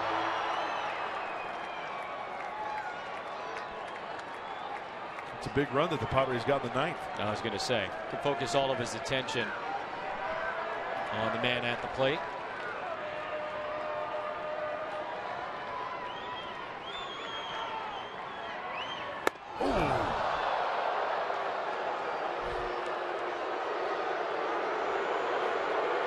First pitch Aaron Hill saw tonight.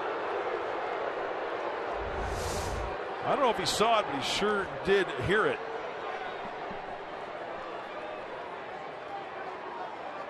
Fastball just got up and away from Craig.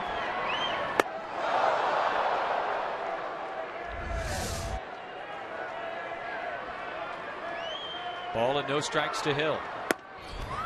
2-0.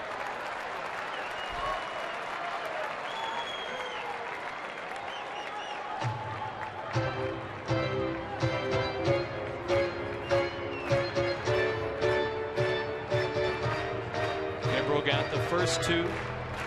Pennington grounded out. Owing struck out. Pacheco walked, ended up on second base after an error on a pickoff attempt. Strike 1. Inside a little bit. Looks like he got a call. That's a big league hang with him as Danny Dorn waits on deck.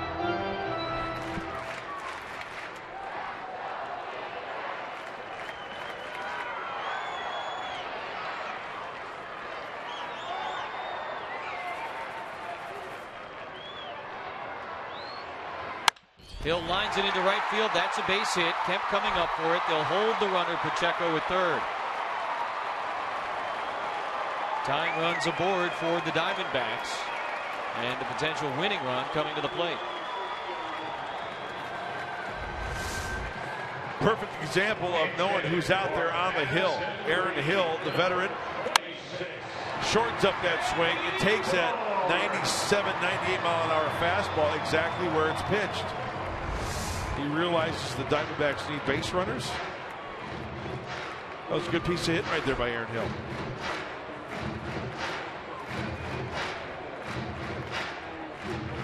Runners on the corners, 2 outs. And Danny Dorn, 30-year-old career minor leaguer, finally getting a shot in the big leagues this season after nearly 1,000 games in the minors.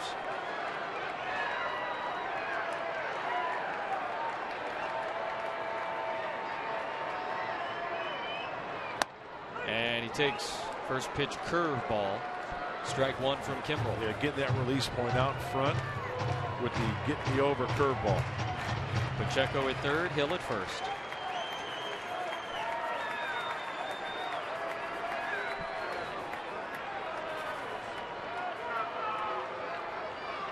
Strike 2.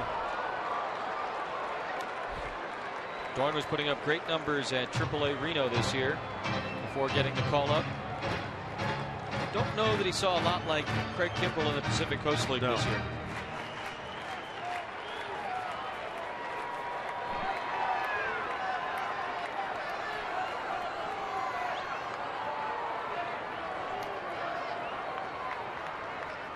Oh, 2 to Dorn.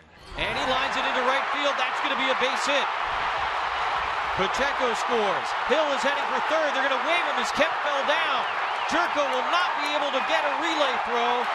And the Diamondbacks have tied it 4-4 in the bottom of the ninth. Danny Dorn with his first big league RBI. Matt Kemp fell down in right field.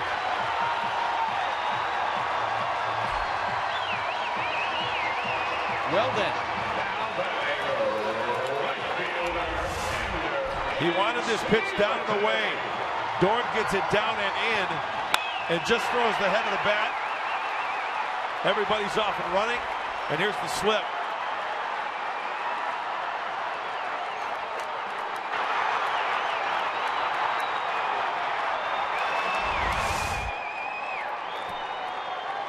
Winning run at second base as Ender Inciarte swings and misses. Craig Kimbrel had converted 35 consecutive saves going back to last year. That streak is over. Inciarte 0 for 4 tonight. 0-2. Boy, this has been a wild Saturday night. Sure has.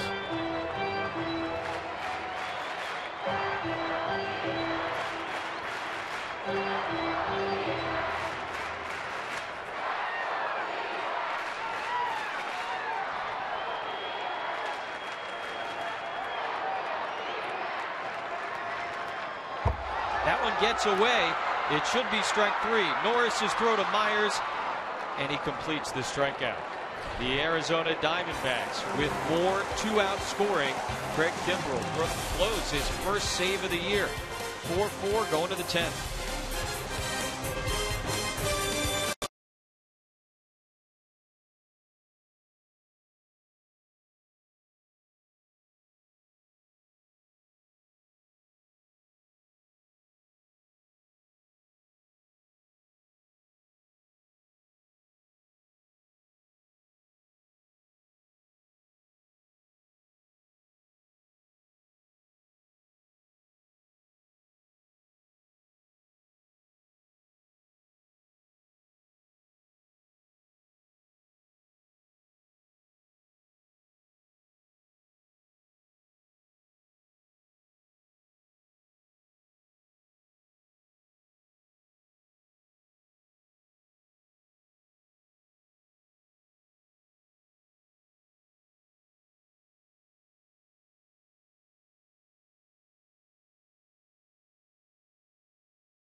And the Diamondbacks tied at 4 after Craig Kimbrell allows a pair of 2-out runs. Nice rally by the Diamondbacks in the bottom of the 9th inning, capped off by Danny Dorn's first career RBIs. Padres playing extras for the 3rd time this year. They're 0-2. Arizona 2-1 in extra innings as Randall Delgado comes out of the bullpen. Well, 12th time for Randall Delgado. Almost a strikeout per innings pitched. The splits, lefties and righties, under 200. And Delgado pretty much a 2-pitch pitcher. Fastball, slider, 88 to 96. Occasionally throw a changeup and a curveball as well. Again, Delgado's name was being kicked around as a possibility to start tomorrow, or at least contribute to a start. That plan may have to be altered, but of course today is the primary concern for Chip Hale and everybody else as he delivers strike 1.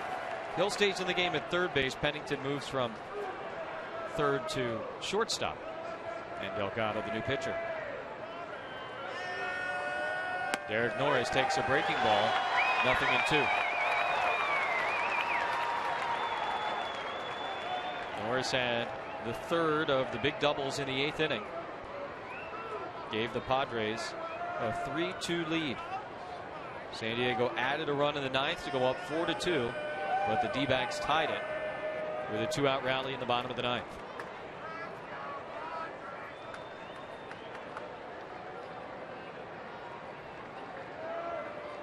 Danny Dorn. Got a fastball in. Norris strikes out, 1 away. He got a fastball in. He just dropped the head. As we take a look at the breaking ball from Delgado. Expanded the strike zone with 2 strikes. First out.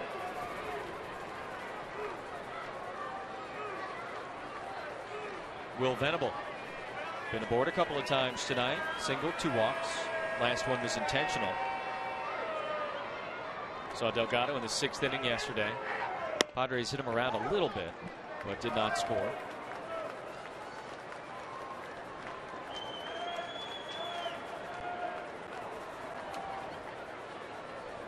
Danny Dorn's first 2 major league RBIs tie the game off Craig Kimbrell in the bottom of the 9th.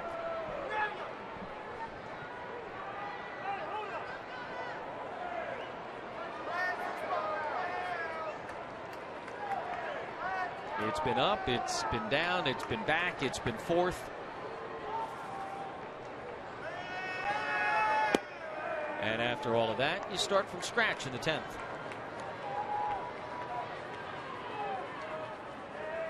An eventful last couple of innings.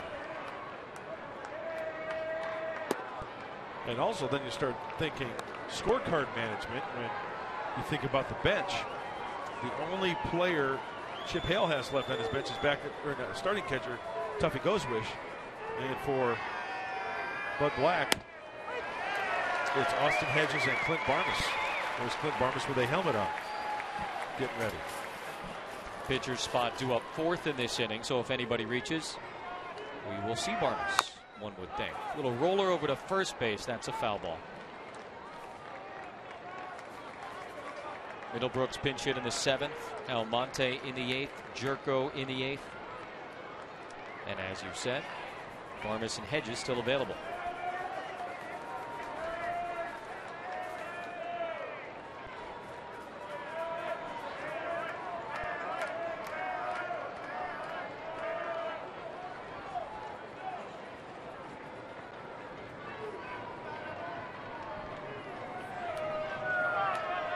It was 3-0.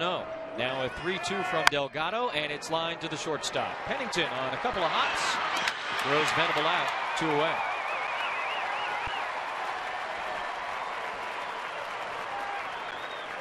Alexi Amarista with nobody aboard here in the 10th.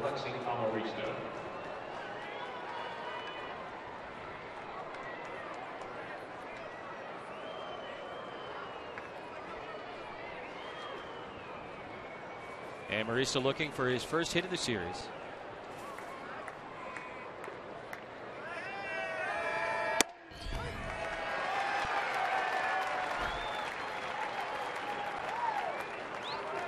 First blown save in quite some time for Craig Kimbrell. It's going to happen.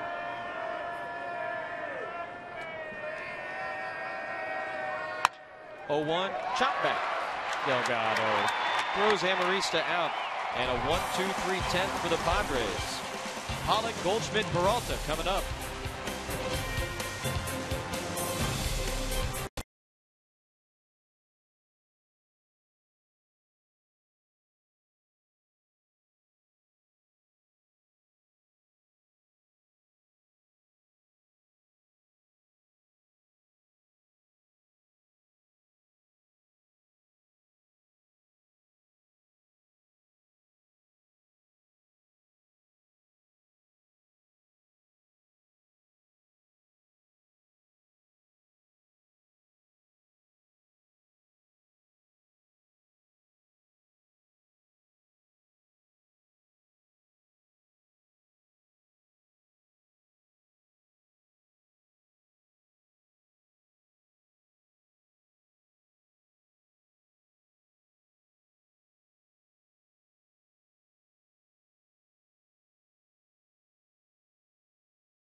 We are at this point, Mark Grant, because of what Danny Dorn was able to do against Craig Kimbrell in the ninth. Yeah, he wanted a fastball down and away, and Derek Norris reaches all the way across, down and in,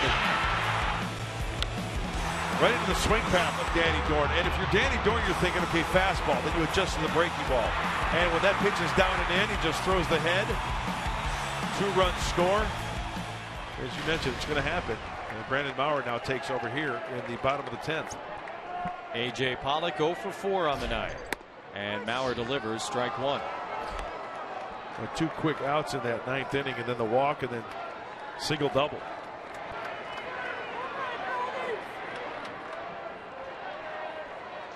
Kimbrell going to watch the rest of the way from the dugout. And now a 2-strike count on the Arizona center fielder. Some dangerous hitters due up this inning against Brandon Maurer. You know what? I like that idea. Craig Kimbrell on the dugout, in the dugout. You could very easily just pack it in and go in the clubhouse, right? He's going to sit out there and watch this one firsthand, be with his teammates. That's why you got to stick around this game of baseball. You never know what you're going to see. Padres went down 1-2-3 in the top of the 10th.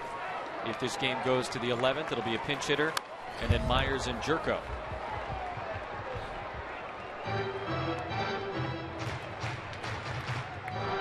Brandon Maurer worked a scoreless 7th inning last night. 7 of his last 9 appearances have been shutout appearances. Saw those splits a moment ago. Right-handers almost nothing against Maurer. That one's lined back off of him. Amarista can't make the bare hand play. Pinball single for A.J. Pollock leading off the 10th.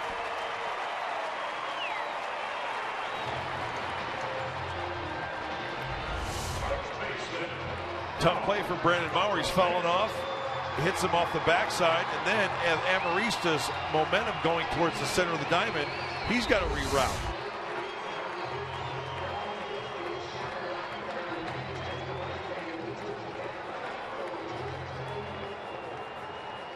Brandon Maurer now has to deal with Paul Goldschmidt, who's been aboard all 4 times he's come to the plate. .358 batting average this season. One of the most dangerous hitters in the National League.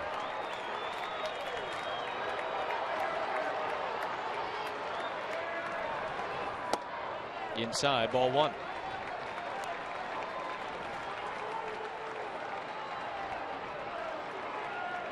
Only Giancarlo Stanton has driven in more runs in the National League than Paul Goldschmidt.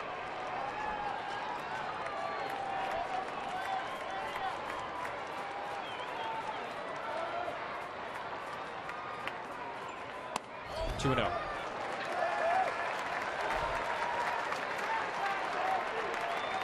If you're consistently going to go away to Goldschmidt, you have to make sure it's down around the knees.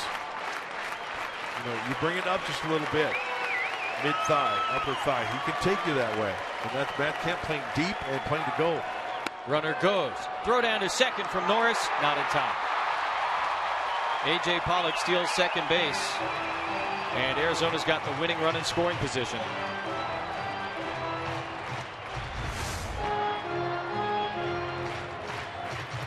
Put him on right here? Yeah.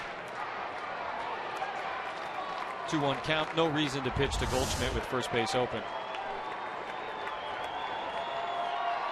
Runner on second. All that matters, make somebody else beat you.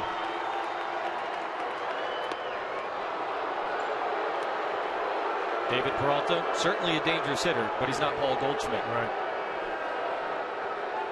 This will be the 4th walk of the night for Goldie.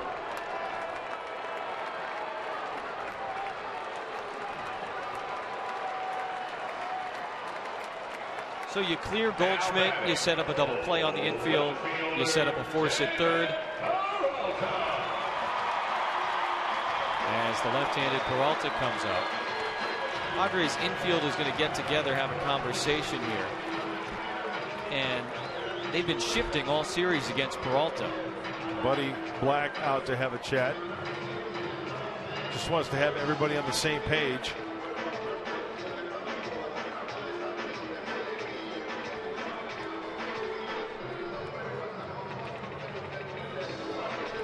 Obviously, they can't, I don't think, employ the same shift with runners on first and second that they've been using against Peralta, so that's probably part of this conversation. He's got to be swinging away here.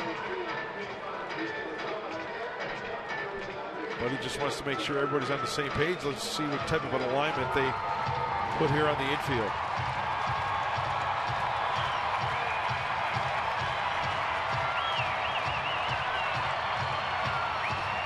They've seen each other once. Yes. Solarte at third base. He's going to have to play close enough to third base and not over towards the shortstop area, right? Right. He can't be playing over here because then that runner will take third. Pollock, the winning run is at second base. And that's ball 1 to Peralta, who's 2 for 4 tonight.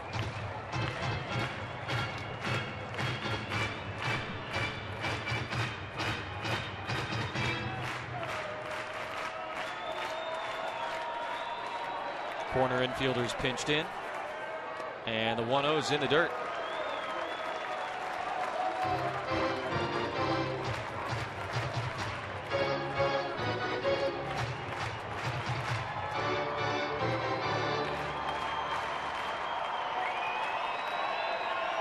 David Peralta was the Diamondbacks Club Rookie of the Year last year.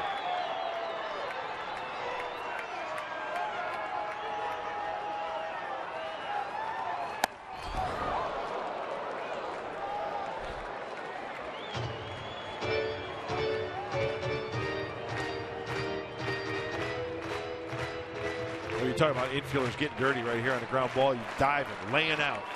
Everything you got to prevent that ball, that grounder, from going to the outfield. 2-2.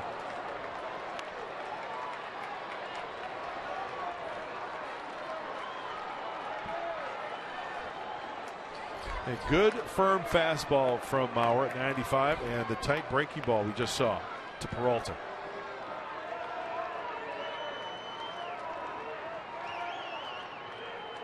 And a play on at second base. Mauer doesn't make the throw. Short lead for Pollock.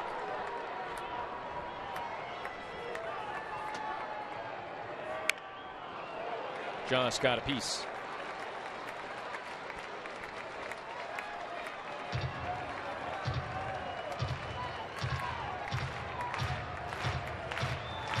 Darren Balsley, Buddy Black look on as the 5th pitcher of the night for the Padres tries to pitch out of a jam in extra innings. 2-2 to Peralta. Up the middle, and nice stop by Amarista. Steps on second for 1. Throw to first. Not in time. What a play by Alexi Amarista. Most importantly, he kept the ball on the infield, and then he got an out at second and nearly turned a double play.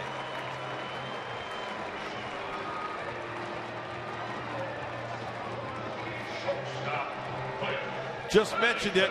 Laying out, getting dirty, keeping the ball in the infield, and this ball was ticketed for center field. Alexi Smothers, there's the force. Wow. I can't believe how accurate of a throw it was to first base. Unbelievable. And closer than you think. I mean, he beat it definitely, but still, to make that throw from that position after that stop, nicely done. Here's Cliff Pennington. One out, runners on the corners. Swing and a miss. That is, for the moment, a game-saving play by Amarista at shortstop.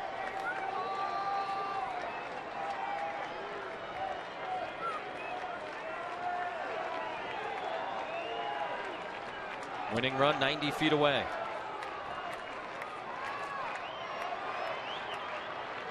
Runner goes from first, and that's a line drive caught by Jerko, and it's going to be a double play. They sent Peralta and Jerko with an easy 2. What an inning defensively by the Padres. 4-4 after 10 in Phoenix. Line drive caught by Jerko, and the flip for the double play.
Jed Jerko with the infield in.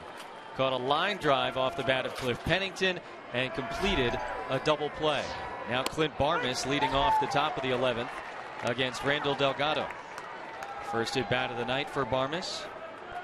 Hitting in the pitcher spot. Alexi Amarista made a huge defensive play a moment before the double play. And Barmes smacks that one foul down the left field line. Couple of game-saving defensive moments for the Padres from Amarista and Jerko in the 10th. What a night. Delgado ahead of Barmes, 0-2. And it's in the dirt. I don't know that I believe in momentum in baseball within a game, but this thing has really swung back and forth, and moments that were so high and so low, and here we are still going. Peaks and valleys, no doubt about it. And when you talk about the defense for the Padres, outstanding. Infielders laying out game-saving plays. And then on the other hand, there's no justice in this game because you hit the ball hard, doesn't mean you're guaranteed anything. Diamondbacks at first and second, nobody out. Winning run at second base. Alexi Amarista shifted over and able to make this play. He gets the force at second, somehow made a good throw to first, not in time. So then it was first and third, 1 out. And with the runner going, a line drive caught by Jerko, who's able to flip to Myers for the double play. Incredible. Let's check in with Chris. Well, just before that at bat with Pennington, Bud Black looked over at Jerko and he motioned him to move over a little bit. So great play, but also great defensive alignment, showing the homework that these coaches do to have their guys into position. That's great. You know, I look at that Emeriste play. We had that high home shot. He was going over to mess with the runner, right? In fact, if there was a but then he was retreating back, and then he had to go back when the ball was struck. So he's going to his right, back to his left, and then back to his right again to save that ball from going into center field. It was a tremendous all-around play, and of course it doesn't end up mattering if the Diamondbacks score later in the inning. Jed Jerko took care of the rest. By the way, you always see that runner on first go in that situation. And it worked out well for the Padres. 0-2 to Myers, misses low. Here it is again, the dive by Emeriste up the middle.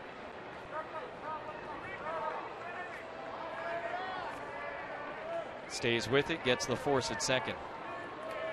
Strange game, this baseball. Myers takes ball 2.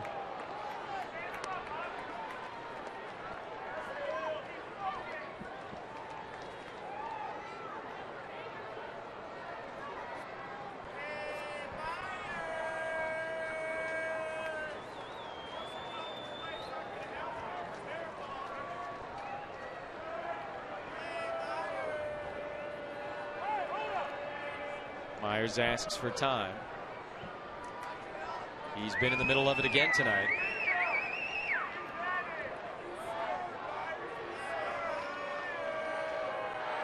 Two from Delgado. And outside, ball 3. A little flinch from Greg Gibson, the home plate umpire, but you can see the pitch was outside. Now full count, 3-2.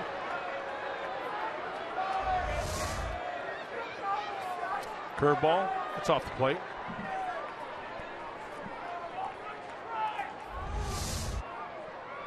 Myers battling in this at bat against Delgado. They want it away. The 3-2 is swung on and missed. 96-mile-per-hour fastball. Back-to-back strikeouts to start the 11th for Delgado. Straight four-seamer, outside corner. See how far behind Will Myers is there. Had the right intent, trying to go the other way, but couldn't catch up to that heater. Kevin Quackenbush appears to be next man up for the Padres. Barnes pinch hit for Mauer to lead off this inning. 2 outs for Jed Jerko. Made the big defensive play, now takes strike 1. The 1 was a good one.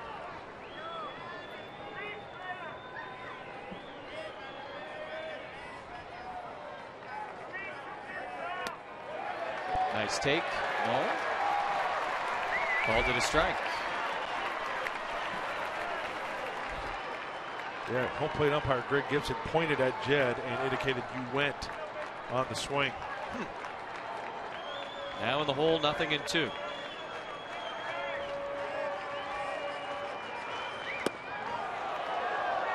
Takes another close pitch, and this time a ball. Which was a strike, according to Foxtrot's. You win some, you lose some. 1-2 to Jerko. Lays off. As you saw, Matt Kemp would be next.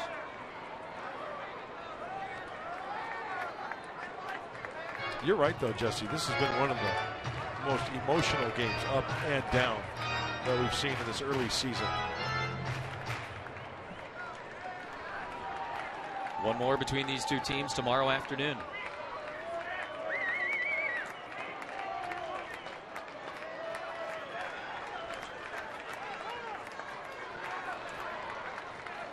Delgado pitched a 1-2-3-10th. He's retired the first 2 men here in the 11th. And again, Arizona was thinking about maybe going starter by committee tomorrow That may be out of the plans now. Jerko fouls it away.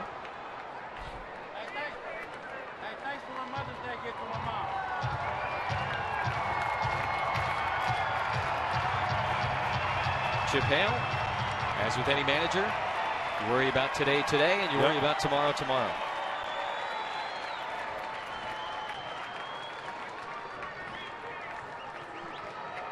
2-2 to Jerko. And he rolls over and pulls it through the left side for a base hit. Bennington couldn't get there. Get some applause from his teammates, and Jed Jerko's second hit of the night. And that keeps it going for Matt Kemp. What a good battle as Delgado tries to go down and away. Just putting that ball in play through the 5.5 hole. Delgado's got some good stuff. He throws some off-speed stuff down and away, speeds up his bat, and hooks it for the single. Nice little 6-pitch at bat by Jed Jerko. Ends with a ground ball base hit through the left side, and now Matt Kemp. 2 outs and the go-ahead run on base.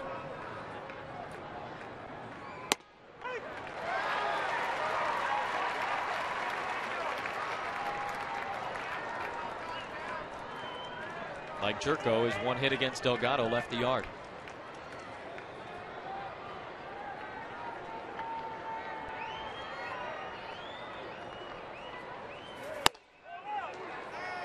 Kemp 1 hit in each of the first 2 games of this series. 0 for 4 tonight with a sac fly.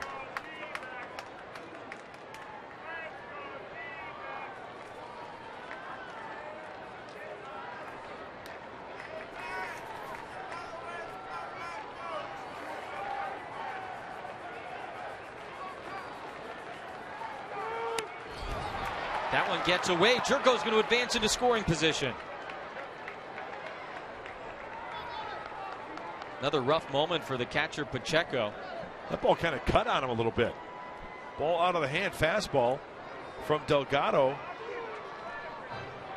And they're going to rule that a pass ball. He set up away. It is away. Ball cut on him a little bit. Very catchable ball. See if Matt Kemp can drive him in. It was strike 2. But Kemp now with a routine base hit to the outfield could put the Padres back in front.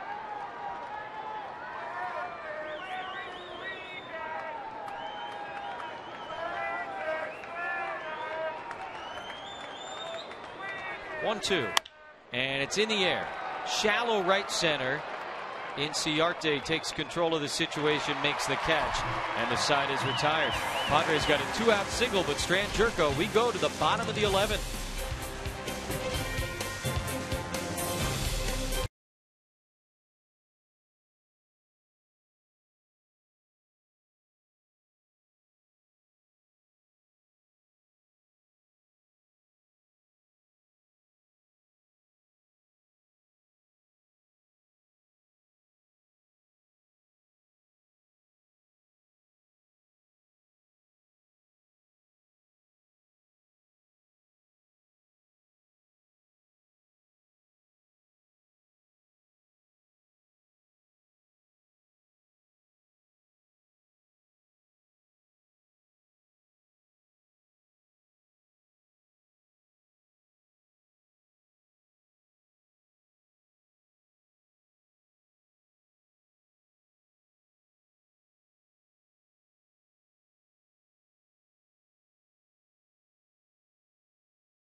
Some late inning wildness. Yangervis Solarte, a game tying double in the 8th inning. Derek Norris, a go ahead double the very next batter. That gave the Padres a lead in the 8th. In the 9th, off of Craig Kimbrell, Danny Dorn, his first big league RBIs after about a decade in the minor leagues, tied us up at 4. Arizona looked like they were in good shape in the 10th. Amarista makes one great defensive play, and then Jed Churko, the line drive double play to get Brandon Maurer out of trouble in the bottom of the 10th inning. Yeah, it's been that kind of night. Peaks and valleys and emotional for both the Diamondbacks and the Padres. Still tied, bottom of the 11th, and Kevin Quackenbush on for the 8th time this season. And for Kevin, last time he was out on Thursday here in Arizona, an inning, gave him a hit and a strikeout. Always working from the stretch. And he delivers a curveball for a strike. Clint Barma stays in the game at shortstop. Alexi Amarista moves from short to second. And so Jerko's out of the game, and the pitcher will bat second. Strike 2. Saw Quackenbush on Thursday night. Pitched a scoreless 7th inning. Gave up a leadoff double to Chris Owings, and then got the next 3 men.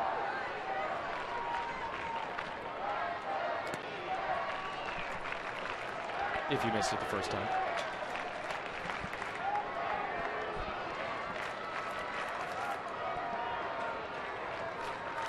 Kevin Quackenbush has kind of got the stealth fastball. It kind of sneaks up on the hitters. 90-91, but sometimes very difficult to square it up. Owings struck out his last time up, and he tips this one. Still a ball and 2 strikes. He's got the good feel for the number 2 right out of the gate. First pitch for a strike, and then that one here had good bite to it.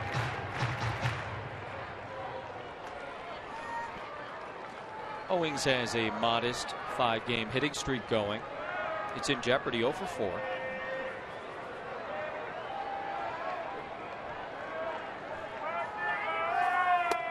Ball 2.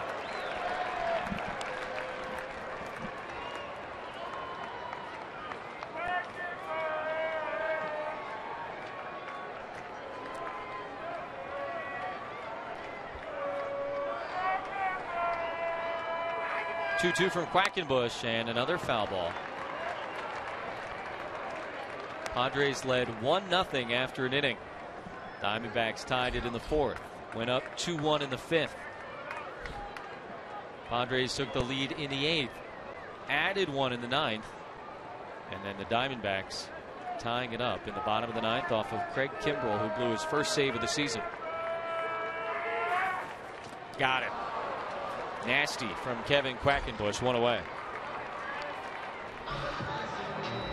That's the old 12-6 here from Kevin Quackenbush. He showed it to him early, and he put him away with the curveball. So Quackenbush comes into the game, and he gets the first man he faces, now Jordan Pacheco.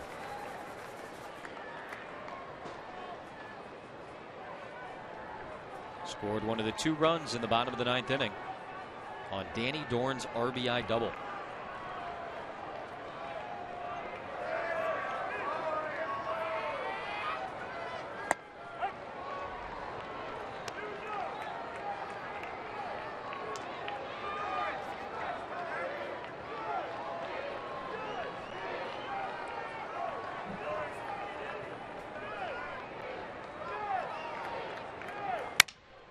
Broken back grounder. Barmas at shortstop. Long throw. Nice throw.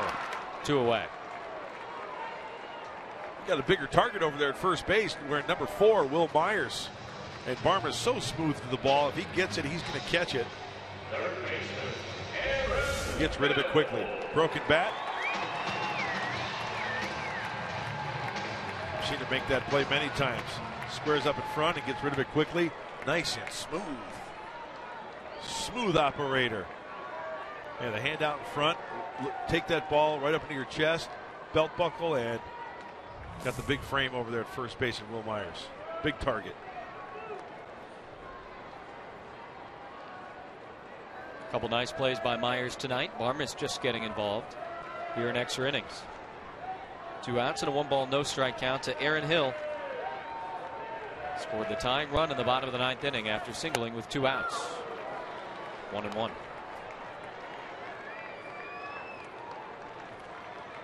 It was a very eventful 9th against Kimbrel, a very eventful 10th against Mauer. Quackenbush trying to make it routine here in the 11th.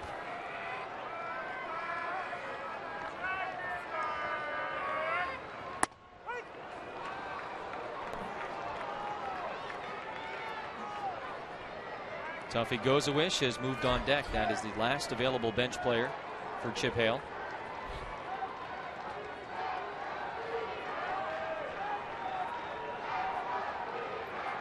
One, two, and a ground ball to the left side. Solarte at third base throws him out, and a nice 1-2-3 inning for Kevin Quackenbush here in the 11th. We'll go to the 12th. Justin Upton going to be leading off against the Diamondbacks. 4-4 with the big bopper coming up.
Four game, top of the 12th inning. Randall Delgado, third inning of relief for the Diamondbacks, facing off against Justin Upton. This is not the first matchup between this pitcher and this batter this season. Upton takes strike one. April 15th, tie game, 8th inning. Jackie Robinson night, and Justin Upton punished that pitch from Randall Delgado. It was the difference in the game. A 3-2 Padre win. He was all over that fastball. Takes this one in the dirt. And believe me, pitchers remember that. Hitters remember that. Maybe Delgado, as you see the numbers against Justin, will remember that. Be a little bit too fine. A walk would be fine here as well. Anything to keep it moving. I'll take the homer, though. That one is popped up right side, out of play. 1 ball, 2 strikes. Upton had the insurance run RBI back in the 9th inning. Padres needed it, as Arizona scored twice in the bottom of the 9th.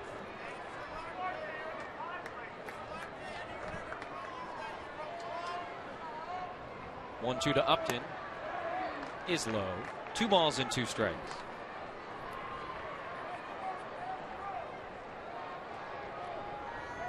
Got to keep that energy on the bench as players. Seen a lot of energy from the Padre dugout all night. Holds off. 3 balls and 2 strikes. Clap it up down there. Shout some words of encouragement.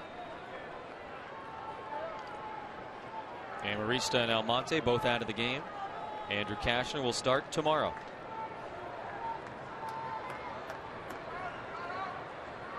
3-2 to Upton, and he hammers it to left field. Peralta's going back, looking up, and he got him again. For the 2nd time this season, Justin Upton homers off Randall Delgado, and it gives the Padres the lead. 5-4 San Diego in the 12th.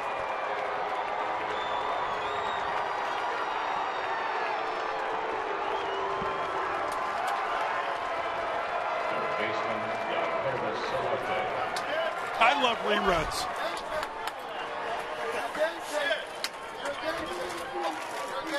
Three-two, full count.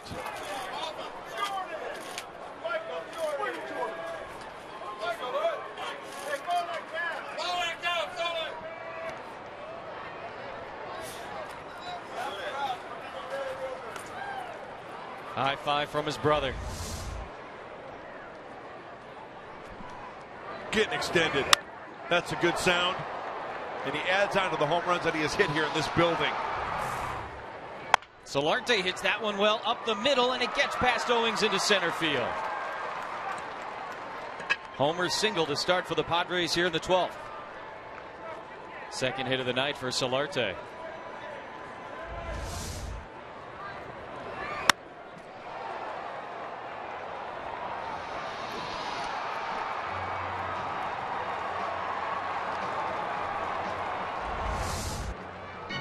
That'll put some energy into the dugout.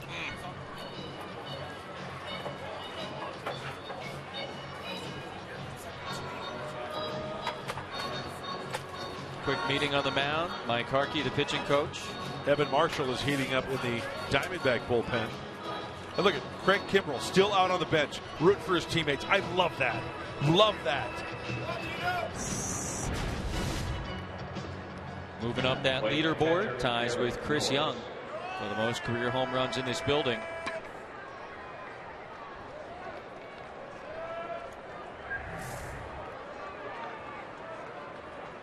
Derek Norris, runner on first, nobody out. Check on Solarte.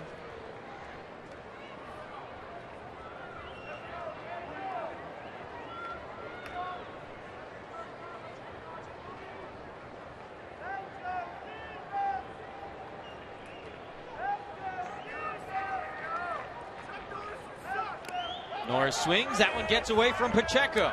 Solarte goes down to second, and he takes a big turn as the Arizona catcher continues to have trouble behind the plate. You know, even though that one initially, looking at it, sure it hit the dirt, but it was one of those real close hops. Breaky ball. Oh, he tried to backhand it rather than getting down, right? Called it a wild pitch, but as you said, not exactly the fundamentally sound thing to do back there. Solarte in scoring position for Norris. Nearly lost that one.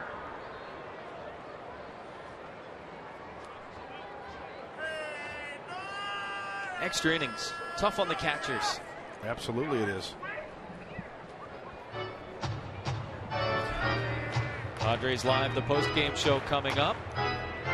Quite a bit to discuss and look back on. If you haven't been with us the entire night, Mike and Mark will break down a wild, wild evening. In the Wild Wild West.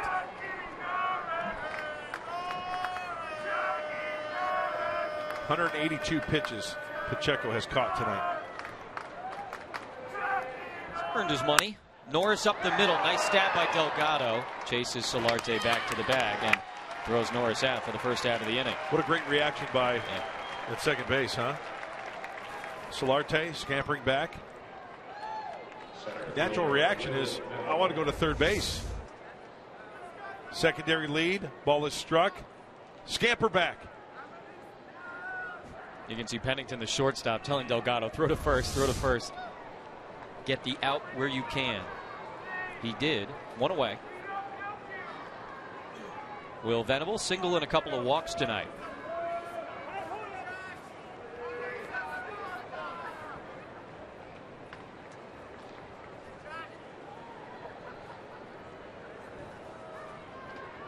Little Upton funk here in the 12th.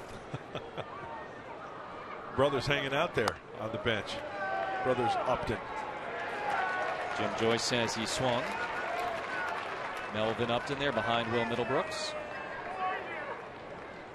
There he is. Rehabbing at the Padre facility in Peoria, about a half hour from here.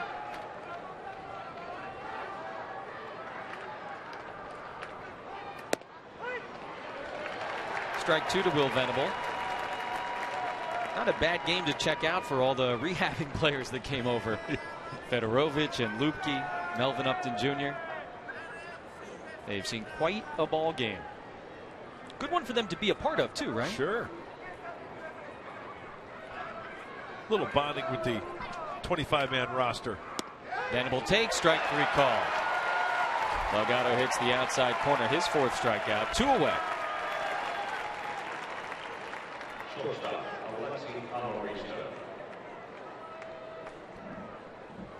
Delgado and Amarista with 2 outs here in the 12th. Padres have taken a 5-4 lead on Justin Upton's 8th homer of the season. If Alexi can find his first hit of this series, it'd be a big one here.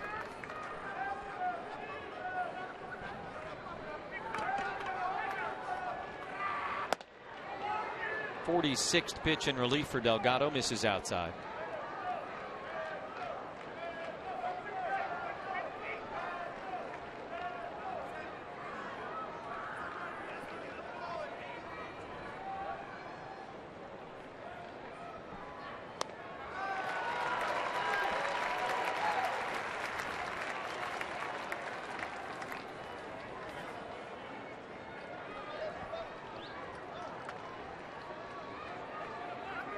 It's been anything but routine tonight. Padres trying to add on in the 12th.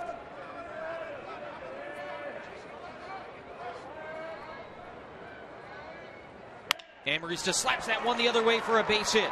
Gotta go. Solarte will come, and the ball was bobbled by Peralta, and he'll come in and score. San Diego tacks on another. Alexi Amarista's first hit of the series. You called it, Karnak. Is a big one. RBI single. It was going to be close at the plate. Solarte was going, but then Peralta had trouble picking it up, and that's going to be it for Randall Delgado. Well, Glenn Hoffman, the third base coach for the San Diego Padres, had that windmill going on contact.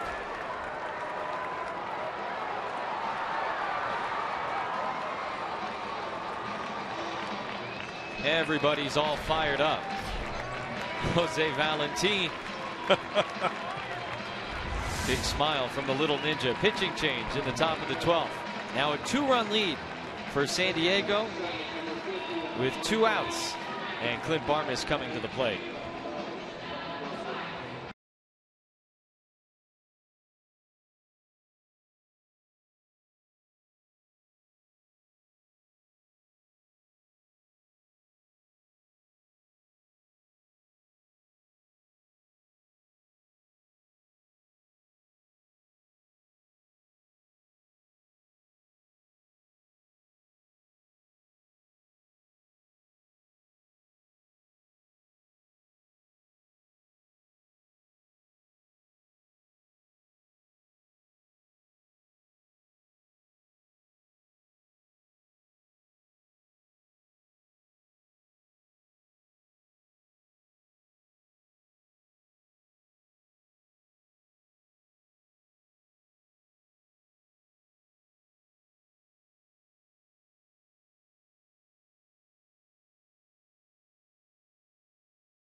Two outs, runner on first. Clint Barmes coming up against the new pitcher for Arizona, Evan Marshall. We saw him in the first game of the series.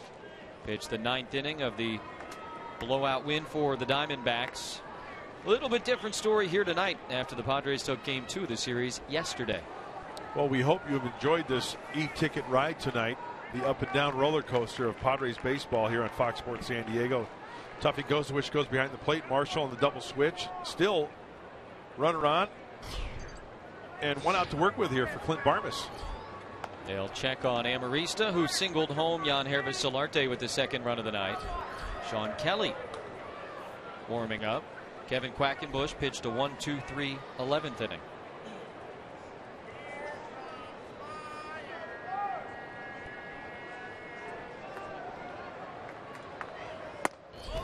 Inside. You were talking earlier about the Diamondbacks and the TBA to be announced for tomorrow. Well, in between that pitching change, I went over and talked to Bob Brenly, the color analyst for the Diamondbacks, and he said A.J. Schugel was supposed to start tonight in Reno, but they got rained out. So they'll probably make a move. They were anticipating that A.J. Schugel, a right-hander, would start tomorrow for the Diamondbacks, so they'd have to make a move. There you go. Again, our understanding before the game tonight, and of course, a lot has changed, was that they were maybe just going to try and piece it together. Get a few maybe from Randall Delgado, but he threw a few tonight. 2-0 to Barmes. Good hack. Love the 2-0 hack. That's the one you want to take, and then you adjust accordingly as the at-bat goes on.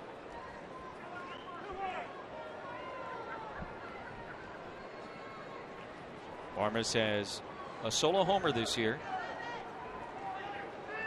A couple of doubles in limited playing time. 2-1 is outside, ball 3.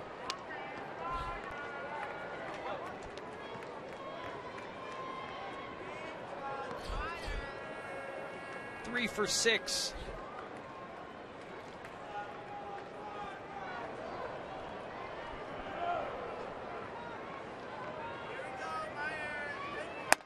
Barmes takes strike 2. Good movement on that two-seam fastball from Marshall. Mid-90s.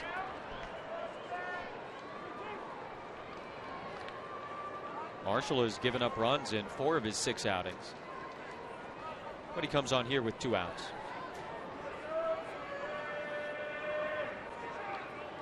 Runner will be going, and the 3-2 is swung on and missed. Strike 3. So Clint Barmes strikes out to end the inning, but the Padres strike in the 12th.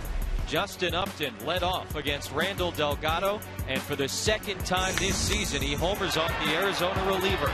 Padres added another. They've got a 6-4 lead as we go to the bottom of the 12th at Chase Field in Phoenix.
Second time tonight, San Diego going to try and close this one out. They had a 2-run lead in the 9th, now a 2-run lead in the 12th.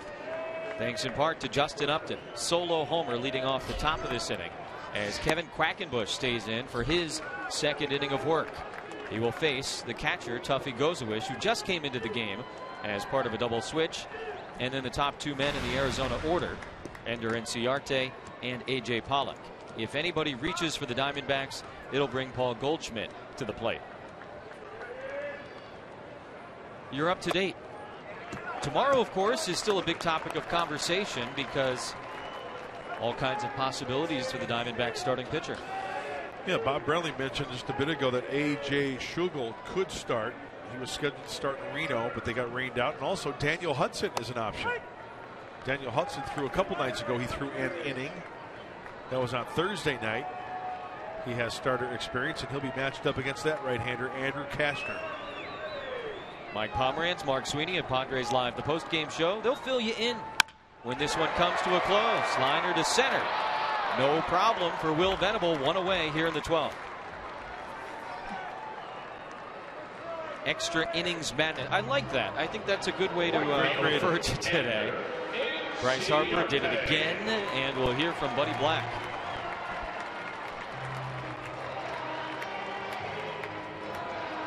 One out, Ender Enciarte. Tyson Ross pitched very well tonight. 6 solid innings. That was tonight? It was tonight. I know. It felt like yesterday, didn't it? Yeah, no, he was outstanding. Enciarte trying to bunt his way on. That one hit him? Oh boy, it was rolling foul and kind of kicked back fair and foul again. A couple of factors there. It has to be out of the batter's box and it has to be a fair ball. Let's take a look. Bunted. Hit him in the chest. He was still in the box. Foul ball. Good eyes by the home plate umpire Greg Gibson. It's a strike. 0-1. Enciarte takes strike 2.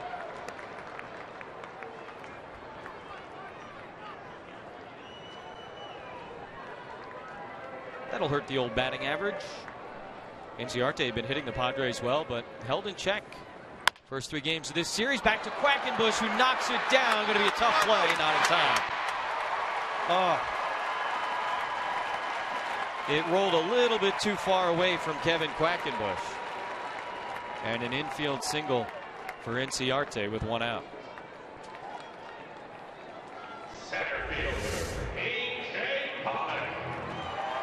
Curveball off the heel of the glove.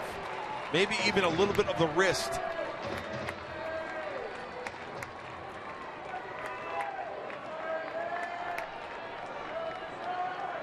And Enciarte just runs too well. A.J. Pollock with Goldschmidt on deck. Tying run at the plate for the Diamondbacks. And strike 1.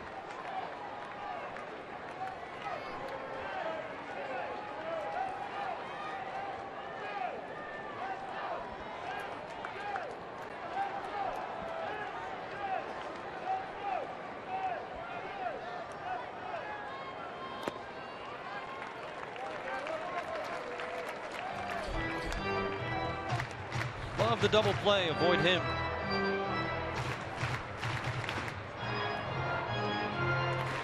Pollock's home run against Quackenbush came last season.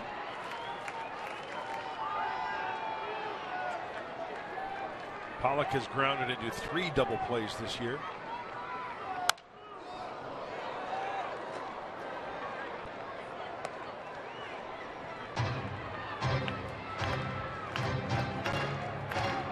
The leader in that category, to quantify that number, is Mark Trumbo with 4.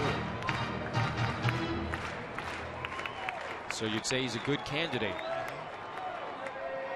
There are 4 Diamondbacks tied with 3 grounded in double plays. Nice research.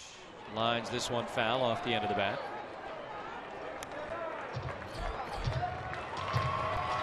Left-hander Frank Garces up for the Padres.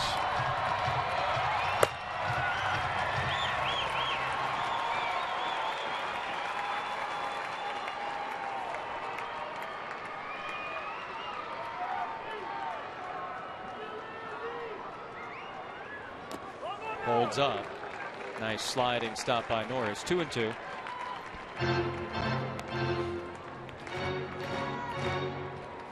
Quackenbush given a 2-run lead. He stands to win. Trying also to finish.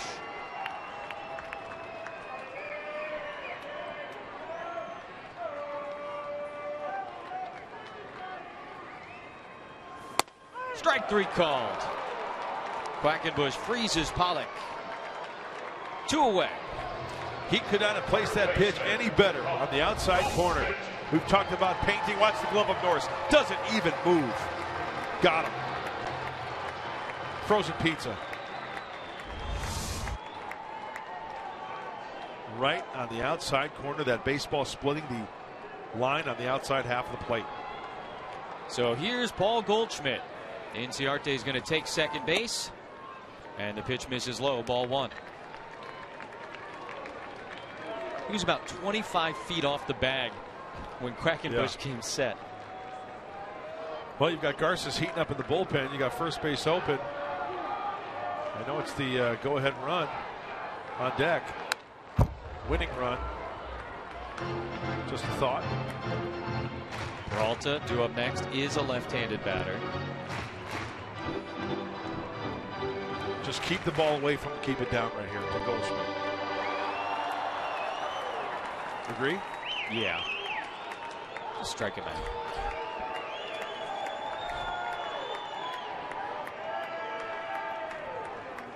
Two and 1. It's funny, all those conversations about, does batting order matter, lineup protection. There's a big debate about that around baseball. One of these situations, I say, it plays a part. Absolutely.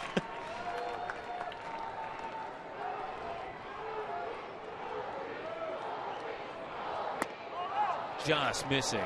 3 and 1. Everything's away, as I mentioned earlier. Keep the ball away from him. Boy, Matt Kemp in right field is playing very, very deep. No doubles defense. Yeah. No inside the park defense. Breaking ball here. Fastball. They challenged him, and it's 3 and 2. Yeah, I think he swung at a ball. Fastball away. Quackenbush keeps it away.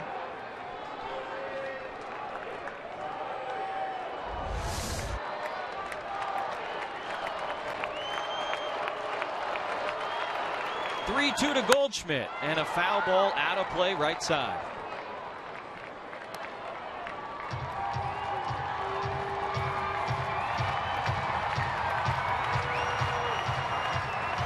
Padres have yet to retire Goldschmidt tonight.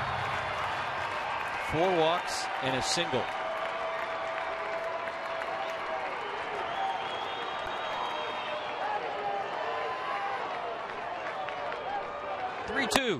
He got him! Kevin Quackenbush strikes out Paul Goldschmidt, and the Padres win it 6-4 in the 12th. Justin Upton's homer in the top of the inning is the difference as Quack gets him to chase another pitch. And he finishes off a wild Saturday night in Phoenix.